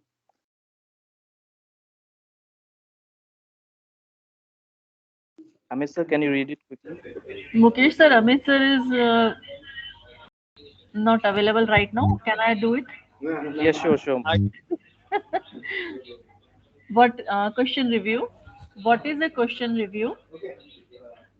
Okay, am I allowed to do that? Yeah, he's back. Yes. Okay. Okay. Okay. First of all, just let me tell you, everyone, that while the meeting, you can say that our workshop is going on. I'm just taking my lunch as well. Okay. Okay. So just yes, a bit. So, question review. What is a question review? Importance of reviewing questions. Need of question review process, parameters of question review, qualities of a reviewer, question review activity. Thank you, sir. Thank you, Amit sir. Well, I think as most of us have already presented their in topics, and I guess that what Garima has said about assessment, what Rajeshi ma'am has said about free response questions, what Amit sir has talked about Bloom's taxonomy and its skills, very varied skills, and what Pankaj has said about the qualities of a good question. I think all these things would be considered while reviewing a question. Okay, so for a start, can anybody tell me what is a question review? Any of you who can volunteer? Mukesh? Am I Yeah, audible, ma'am, please Mukesh? go ahead. Okay. Yes, Garima Well, ma'am, please go ahead. testing a question on different perspective and aspects, whether it is suitable for students or not, or whether it should be included in a question paper or not. For example, the aspects like whether question is testing the proper objective that is to be tested, whether the question is not ambiguous. So on all the parameters, when the question is checked, that is by some expert or your peers. So that is called question review. Thank you, sir. Oh, nicely said, ma'am. Nicely said. Okay, Passer, can you move on to the next slide, please? Okay, Garima ma'am, can you read out the slide?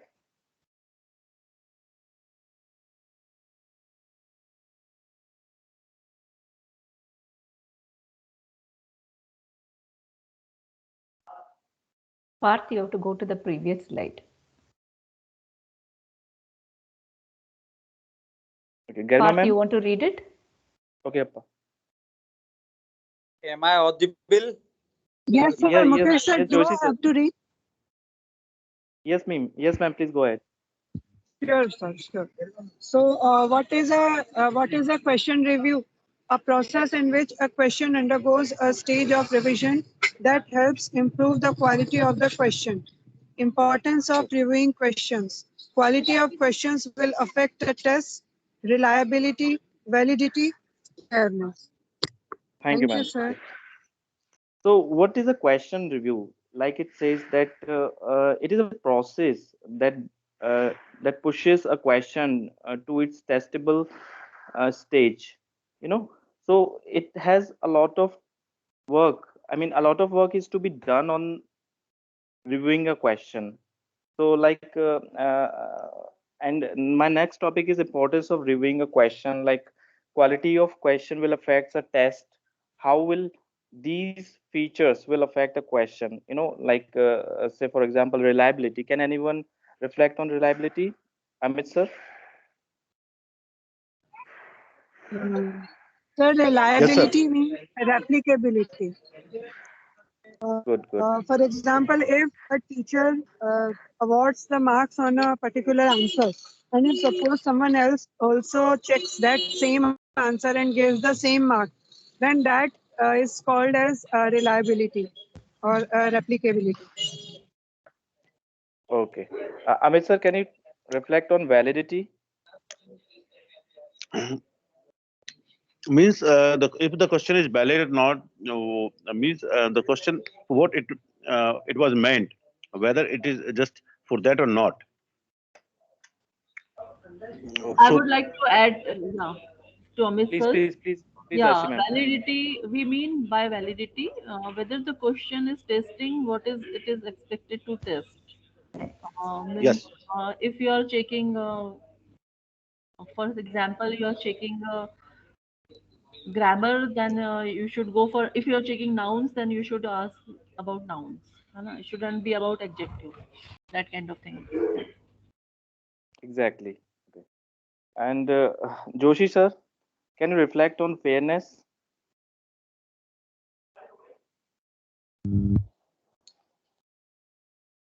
Fairness.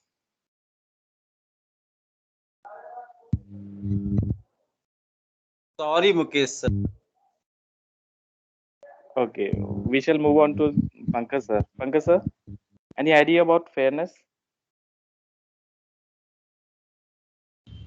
Yes, sir. As I understand, uh, a fairness of the question means it is age appropriate, grade appropriate, and free from cultural biases. And it stands fair in all types of uh, context. It should not be out of the course also. That's my Good. understanding of your this point. And if you have any other in your mind, please elaborate. Yes, yes. Fairness, I mean to say that the degree to which question provides equal opportunity to all students. You know, although fairness comes under reliability and validity, once the reliability and validity are ensured, then fairness and in previous day, like Bindu ma'am has added one more factor here, defensible. You know, so fairness and defensible comes under when reliability and validity are already ensured. So I think all of you have a good notion about these reliability and validity and fairness. Parsa, can we move on to the next slide, please?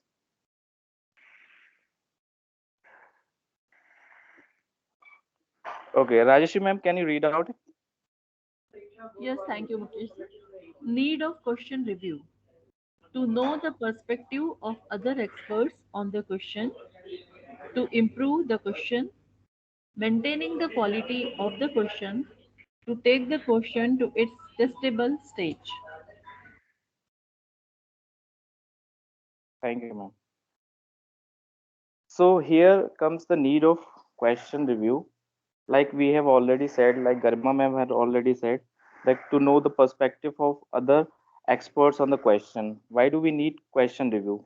Simple, like while a question maker put on a question, that there might be some uh, uh, problems or issues with that question. We can have some other second or third or fourth opinion.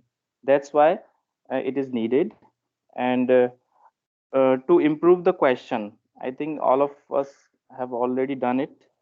And third one is maintaining the quality of the question. Can anyone reflect on this, maintaining the quality of the question? Joshi sir?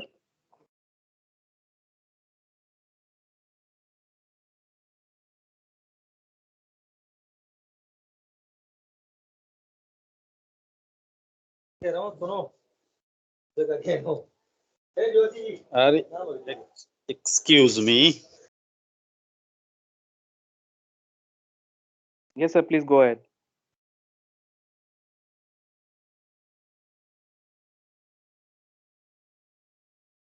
Actually, in school, there is a lot of noise. Actually, recess has started. So, you are asking me maintaining the quality of the question. Ji. Quality of the question means it should be from many points of view, from grammar points of view, from language points of view, and from grade point of view. From all these point of view, question should be appropriate. There should not be grammatical mistake, punctuation mistake, or any vagueness should not be there. Language should be simple. I think all these things come into the category to decide the quality of the question. Rightly said, sir. So at last, we can see that after having gone through these quality factors or quality issues on a question, then only we can take our question to a testable stage. So this is the consequence, like moving on to the testable stage. Pass, sir. Move on to the next slide, please. Okay, process of question review. This it's a very common process. Like first, the question maker has its role to play in, and then once the questions are formulated, and then it is forwarded to the question reviewer, and then again the question reviewer provides feedback. Then again it comes to the question maker, and those issues are sorted out or modified, and at last something very clear is comes forth. So this is the whole process of question review. Although I have to yeah, I must congratulate you on that. This is the first image of the day. No, Rajshri ma'am's first slide had image. Okay. So probably I have not seen that seriously. That I'm was sorry, Rajshri Rajshri ma'am. ma'am's first slide. I'm sorry, Rajshri ma'am. It's okay. No issues, sir. It's okay. Okay. Next slide. Yeah, yes, sir.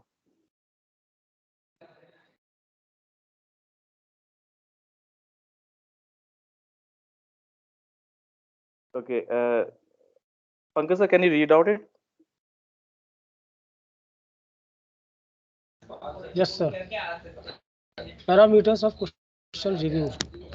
Test the concept, skill that is worth checking, grade appropriate, use of simple, straightforward, and understandable language, clear and free from mistakes. So here are some parameters, although all of them are not included. I have included only some of them. This is the These are first the slide. key parameters. Yeah, yes. So there might be a lot, but the first one that Pankaj sir has read, test the concept skill that is worth checking. Can you elaborate it a little, Pankaj sir?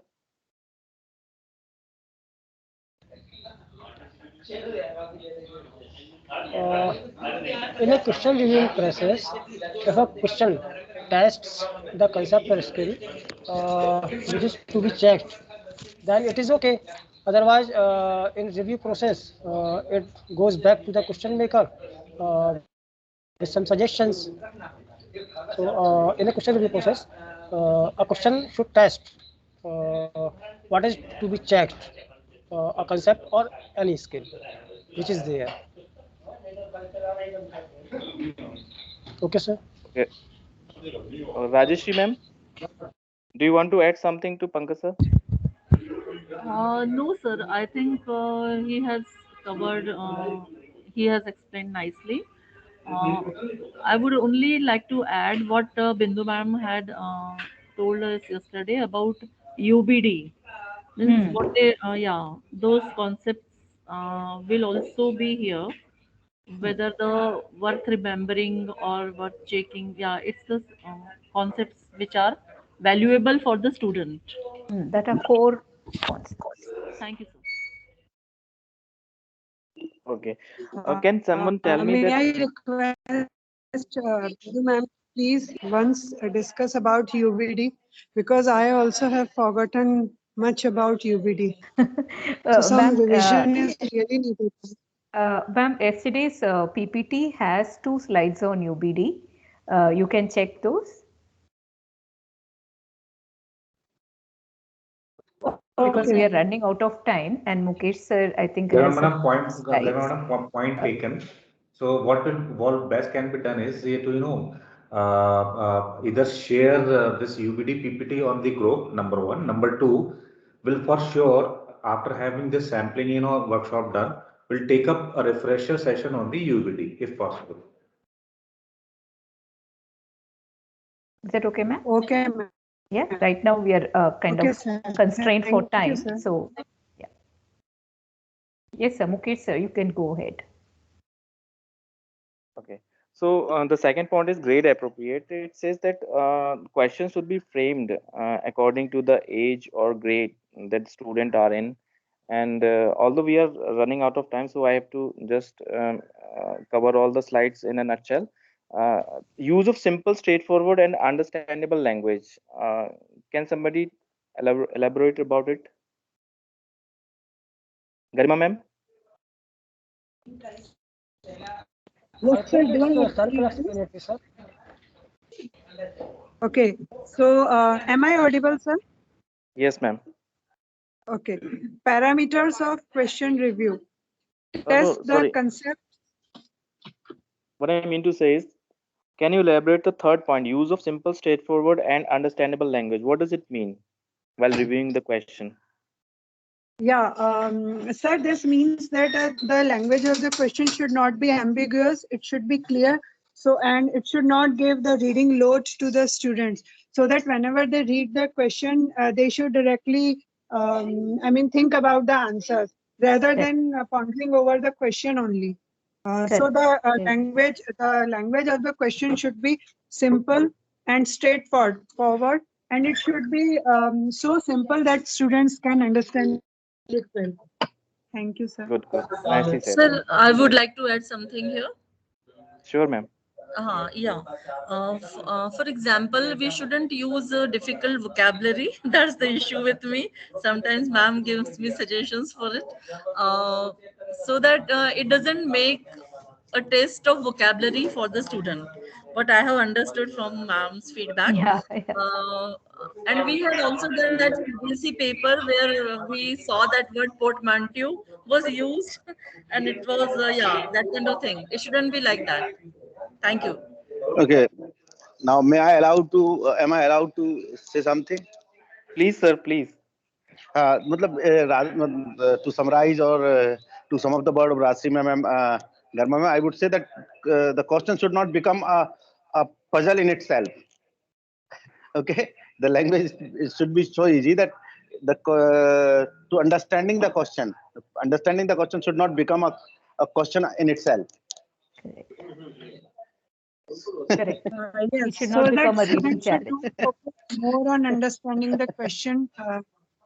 Better it should start thinking about the answer. Yes, he or she should not be thinking about the sense of the question. Means the complex sentences should not be used. That the more Correct, complex correct. sentences are used over there. So Yeah. it Many becomes a students, puzzle if in you, itself.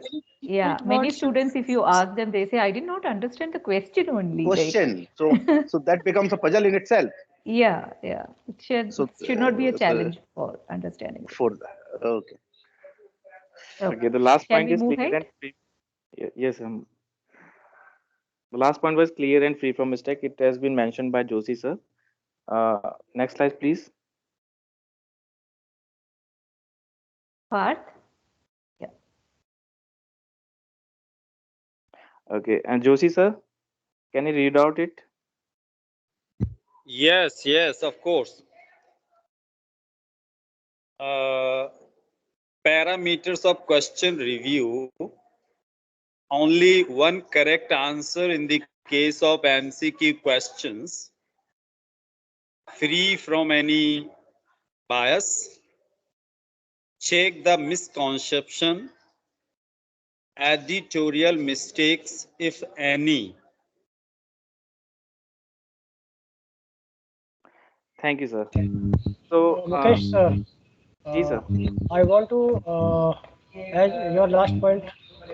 Say editorial mistakes, if any, and there is an editorial mistake in your first key point.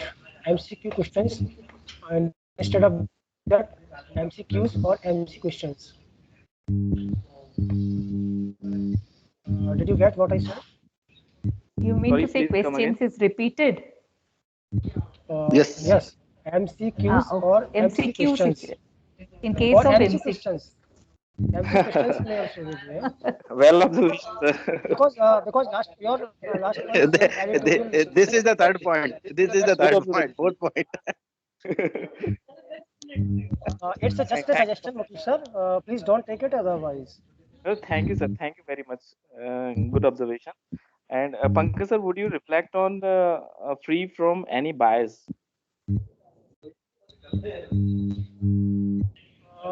Sometimes questions are asked related to some community or some classes, some category, and they show a bias to view.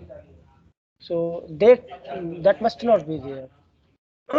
For example, in some societies or some cultures, uh, blacks are avoided or they are not given their due credit. So such questions, or in our Indian culture, some tribes or some communities are understood downward or backward. So some questions are based on uh, facts that humiliate their dignity. So that should not be there. One point. And there are many other there can be many other forms of biases.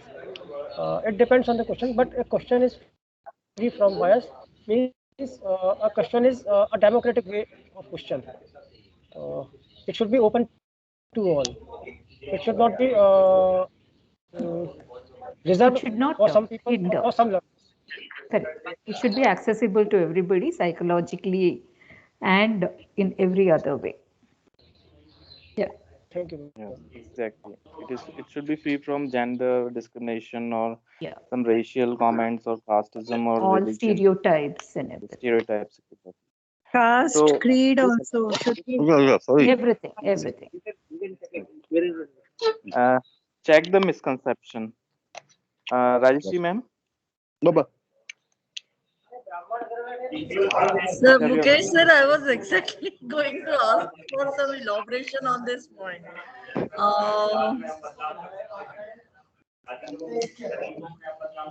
Would you like to elaborate this point? Okay, I will do it later, but can anyone do it for me? Yes. Yeah, I can explain this. There are sometimes we have students have misconceptions. For example, in the use of article, they get the misconception that a is used before consonant and n is used before vowel sound. I'm sorry, vowels. But the real concept is on the sound only, consonant sound and vowel sound. So that's the misconception of the student. That kind of thing. Exactly. So yeah, Yes. I think. Very correct. Very correct. Okay. This was the query. This was the query you were to ask me, and you have resolved your own query by giving such a beautiful example. No, Okay, Amit sir, actually, it's very clear about the grammar. we are clear about the misconception of grammar. But what about the text situations where we are asking about something else? For example, in reading comprehensions, for example, what do you mean by misconception there? Okay, Amit sir has to say something. Please. I am just saying that we will find such mischievous learners in classes as well. That they know that they know the answer, still they will ask questions. No, actually, I wasn't asking this about the grammar. I know that very well. I was curious to know how misconception works in text. Okay, Yeah, okay. text. On a serious note, I would like to answer that. Here, Okay. I think, as far as I understand, it means that our point is to related to destructors. Why we put destructors in questions? So that whatever misconception a child or a learner can have, we can check that whether he has a misconception or whether he has clarity in mind about that concept. As ma'am has already talked about the article use of article. We can say the same about the passive voice. We can put some different verbs. Okay, for example, we say that okay, by is used when we change into the passive, but there are some verbs that are followed by different preposition instead of by. So we can put those preposition instead of by, or we can suppose that we use to in place of by in passive. So we can put by with no in passive. So it will become, if a student is free from any doubt, he will put two. But if he has any misconception that okay, there is always by in passive voice, so he will go for the answer that includes by. So here also, I think it also means that misconception means that to put a distractor in a way that checks his clarity in mind. Okay, thank you. Is it so, Mukesh sir, or No, does it no. mean differently here? Oh, well said, well said. The example that Rajeshri ma'am herself has given about the articles, she was very right about the misconception that whether it should be according to the a sound or spelling, right? And the Yes. example that you have put forth with the use of to and by, like preposition or grammar topic, what she was asking about the reading comprehension. So for that, I have an opinion that suppose in a reading comprehension, a question asks about the theme of that story. Okay, we are having theme and idea, main idea of the story. These both of these things, they are two separate things. Yet they may go parallel, you know. But sometimes they may have a misconception that theme is what is idea. Idea is theme and theme is idea. So here we can distinguish between those two aspects. Like theme is a different thing. It is a track where the writer is going to write something on it, and idea is the thing, the medium that the writer is using, to go a long way. So these misconception can be brought out with the after having reviewed a question. So is it clear, ma'am? Rajeshri ma'am? Yes, Mukesh sir. I got Okay. my answer. Yeah. Thank you. And do Bindu ma'am have to say something on it? No, not really. So, reading comprehension, it is like for every question, it might be difficult to get a very good rationale or a misconception. So, for example, if you're doing character analysis and if you ask what is a particular, how will you define a particular character, some people might, you know, base their answer just on one act of the character instead of all the actions and the dialogues of that character put together. So you can, one of the misconception you can include is like the child is choosing based on a very simple detail about a character and not as and does not analyze the character as a whole. So that is one of the common errors that students make when they do superficial reading. And they can attribute another characteristic on the tested character. They're confusing between two characters. So these are the common reading errors or comprehension errors the students might make. So for example, if you ask the difference between fact and opinion, right? So, which of the following is an opinion and not a fact? So there can be one of the options which confuses fact and opinion. Things like that. Rashmi ma'am, is this at least an indicator? This topic can warrant an entire workshop. Yes, ma'am. Thank you, ma'am, for giving me some clarity. Yeah, thank you. Yeah. Shall we move ahead? Next slide, please. Yes, yes. Yeah. Next slide, please. Okay, quickly I will go through this qualities of a reviewer. A reviewer needs to be objective. It means that there should be no subjectivity while reviewing any question paper. Then second, that is tolerant. Tolerant here means appreciating a different point of view. Like although a question maker has his own opinion, then he should regard those opinions also at the same time. So he should be open at the same time for others' views. Okay. Then precise. It says be exact and accurate to the point, and what the question intend to ask, and the language of question should be appropriate, like Pankaj sir has said. And then again, responsible. Whatever a reviewer whatever review is being done by a reviewer, it should take some responsibility, like because at the end of the day it is going to assess the students. So there is a feeling of responsibility. And lastly, we have knowledgeable. A reviewer needs to be knowledgeable, and he should if there is any doubt regarding the question or topic or skill, then he should consult some other medium or some other experts also. So these are the qualities of a reviewer. Next slide, please.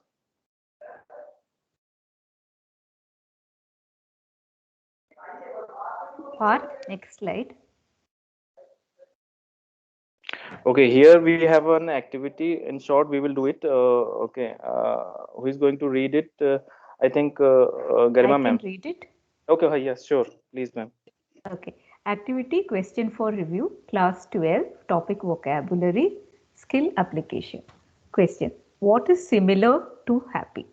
Options are sad, joyful, give, near. Pankaj, can you find out? Should I give the answer? Yes. I'll also be given a chance to answer. Okay. You have to review this question. Parsa, you have to review this question. Okay, I have to review this question. What is similar to happy? So it is an understanding question, number one. It should not come in application. I think let others to comment on this also. Rajesh ma'am. I can only give answer. I should not comment on the question. Let other members too. Rajesh ma'am, does this question really falls under the application skill, or what Parsa has said under? I think it will come to since it is asking for synonym. I think it should be remembering skill, and it's not grade appropriate either. I think you deliberately given this question. Yeah, you've chosen It's it for not review grade purposes. appropriate either. Yeah, and I think Amit sir will go with the STEM. Amit will go for it. She always pulls my leg, actually. Actually, STEM is, yes, STEM needs to be corrected. Actually, I think whatever Mukesh sir wants to convey here, whatever I thought, it's not about question giving the question for review. he just want to emphasize the point that he has previously told. Okay, what is a good question and how to review a question. So we have to look at this question with those parameters that he has explained. So that question doesn't suit those to those.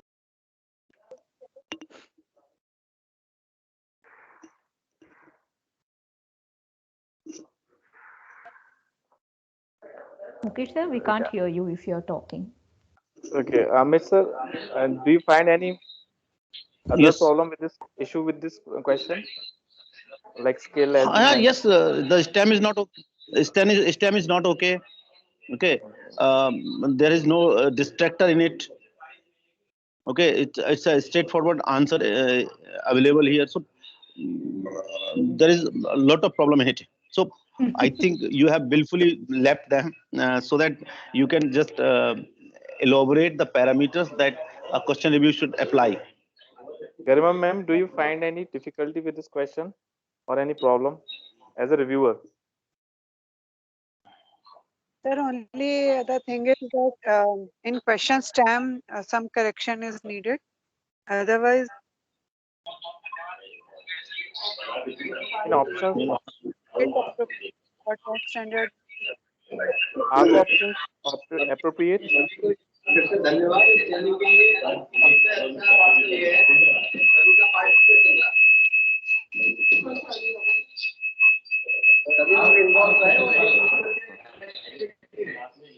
Joshi sir, are the options appropriate?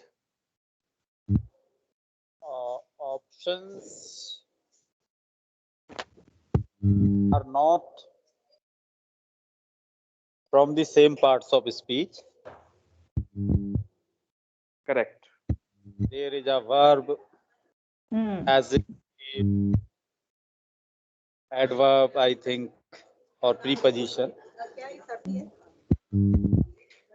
So they do not belong to the one category of the parts of speech. Right, right. There is no consistency between among the options. Rightly said. Yes. Okay. Next slide, please. Wait, sir. Two of our participants, great learned scholars, have questioned about the stem, but they didn't mention what's wrong with the stem. Garma madam and Amit sir, especially. They asked the integrity of the stem, but they didn't mention what's wrong with the stem. I asked them to elaborate more. Amit sir, Garma madam, are you sleeping? Yes. No, I'm please give the answer. not. I'm unlike you, sir. I promptly respond. Don't worry. Please answer. Okay. Whenever we just talk about the MCQs question, so the standard practice of the MCQ question stem is to which of the following, which of these. So it should be used in it. I agree with that. I also have the same Okay, so question. it should be asked in that way because that is a standard practice. And so, if you have any other suggestions, Pankaj sir, please do guide us. No, I thought otherwise. I agree with you on that point. That's standard practice. But if question reads like this, that is also good. What is similar to happy? Of the following or which of the following? No. Many what we have been practicing for the over more than 1 year. You have put your point. Let me because okay. Sorry. Just continue. Actually, I think when the word happy is in inverted comma in column, then there is no need to capitalize the word H. Because it is highlighted with these commas. So there is no need to, either we should make it bold, make it italic, or put it in inverted commas. There is no need to put a word in capital form. My only objection is that, and I ask my learned participants to put their views. Okay. To quickly summarize, because I think we are like more than, we are going to hit 1 hour past the time. So I think to quickly summarize, like, I think what Mukesh sir meant was like when you can have multiple correct answers. For example, happy can mean joyful. I can use another word called cheerful, all those things. So, but only one of them is given in the options. In these cases, we use which of these is similar in meaning to happy. When there is only one correct answer, for example, in a play or something, to whom was something given, when there is only one and only correct answer, at those times you use what. Okay, is that clear? That is one of the issues. And about highlighting, happy is a common noun, so keep it without capitals. And for highlighting, we usually use underlining or a simple inverted commas. Whichever is like, whichever you want to use, need to use it consistently. I think the third point is that it has already been said by Joshi sir that they are not belonging to the same parts of speech. And skill wise, it's more of understanding rather than application. Mukesh sir, does that cover all your points for this question? Yes, ma'am. This is what I intend to Okay, while making very this nice question. example. Very nice example you've picked up, which kind of brings in a lot of points at the same time. Very nice. Okay. Pastor, can you move on to the last slide? Last slide. Last slide. Very nice. Okay, Okay. last slide. Okay. Yeah. Thank you. Thank you. We'll do the last slide. It's okay. Last slide. Yeah. If you want to, it would be better if you can. I can read it out for you, and if you want to summarize the issues in the thing, we can do that. Okay, sure. Please, ma'am, can you please read out? Yeah. Activity question for review, class 5th, topic vocabulary, skill understanding. Question is, what according to you is not the opposite of sad? Options are happy, talented, joyful, angry. Mukesh sir, can you go and summarize the issues in this? Yeah, yes. See, here the class is 5th and skill is understanding, and topic is vocabulary. In this question, see, what according to you is not the opposite of sad? Again, the question is like, for the 5th grade student, it is a tricky, we are using a negative, not, and again, opposite. So it will trick the student. The language is not very simple or straightforward. It is for some of the student of grade 5 will be difficult to what the question is asking. And again, we are having in the options like happy, talented, joyful, and angry. Okay, I would like to others to reflect on options just for 1 or 2 minutes. Okay. The term that we use for those not the opposite and all is called double negative.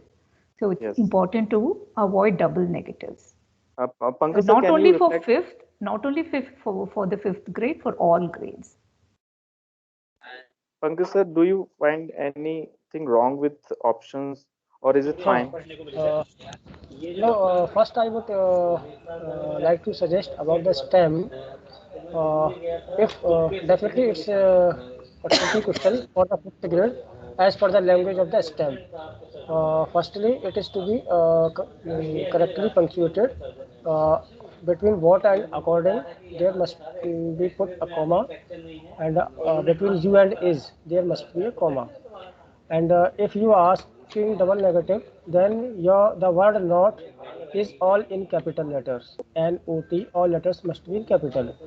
And the word sad, which is the head word of the question, and which is to be asked, it should be in inverted comma or in bold or underlined, as ma'am said. So these are the issues with the STEM, and there is no question mark also. And in Pankaj sir, we need to add question mark as well.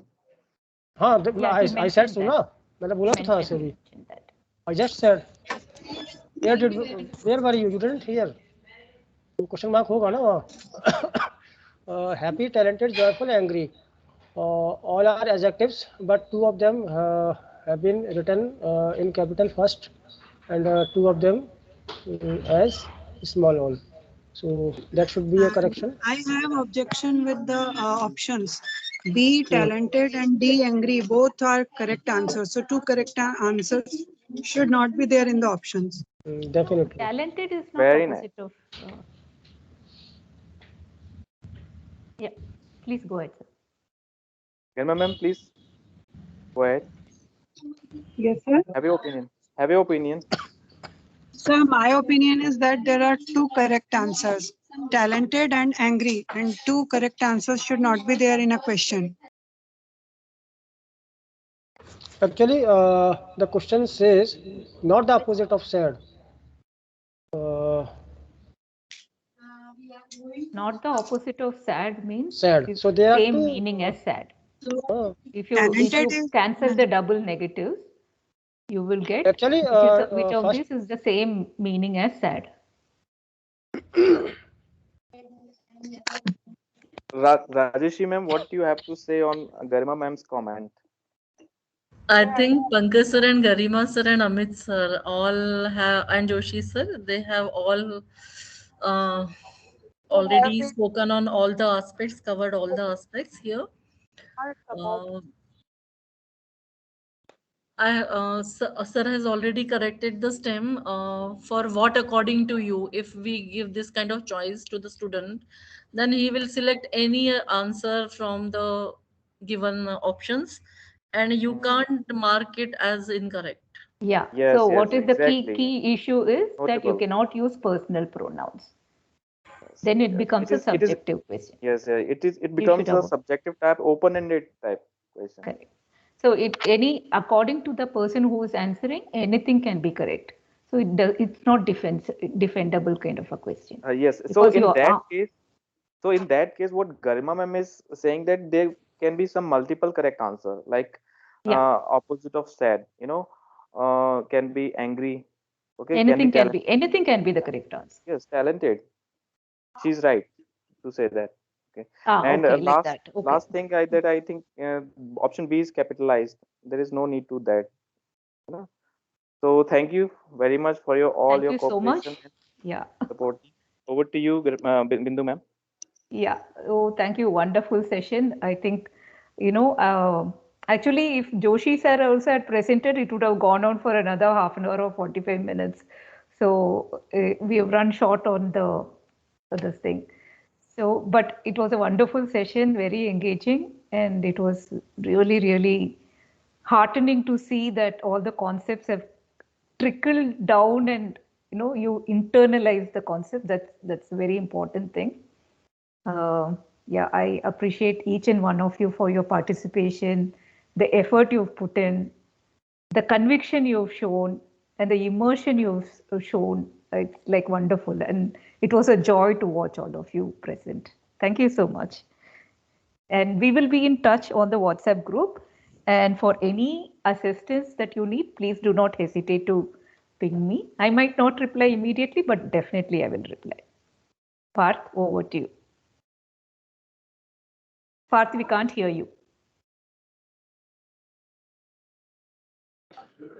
So today I have not only seen, the excitement, I have seen the super excitement. In fact, I have seen that, while presenting, I have been asked that we'll be requiring some extra time. And we are very much thankful to the participants that they have taken out time and prepared the presentations, and not only prepare the presentation, but they but presented as per the expectation. So thank you very much to all the participants, and my special thank to Binduji for taking her time out and present here and reviewing the things. So thank you very much all. We'll be meeting in the next session, which is going to be on a sample. See you then. Bye bye. Thank you, ma'am. Thank you, sir. Thank you so much. Thank you. All the best to all of you. Thank you, ma'am. Thank you, ma'am. Thank you, sir. We'll leave.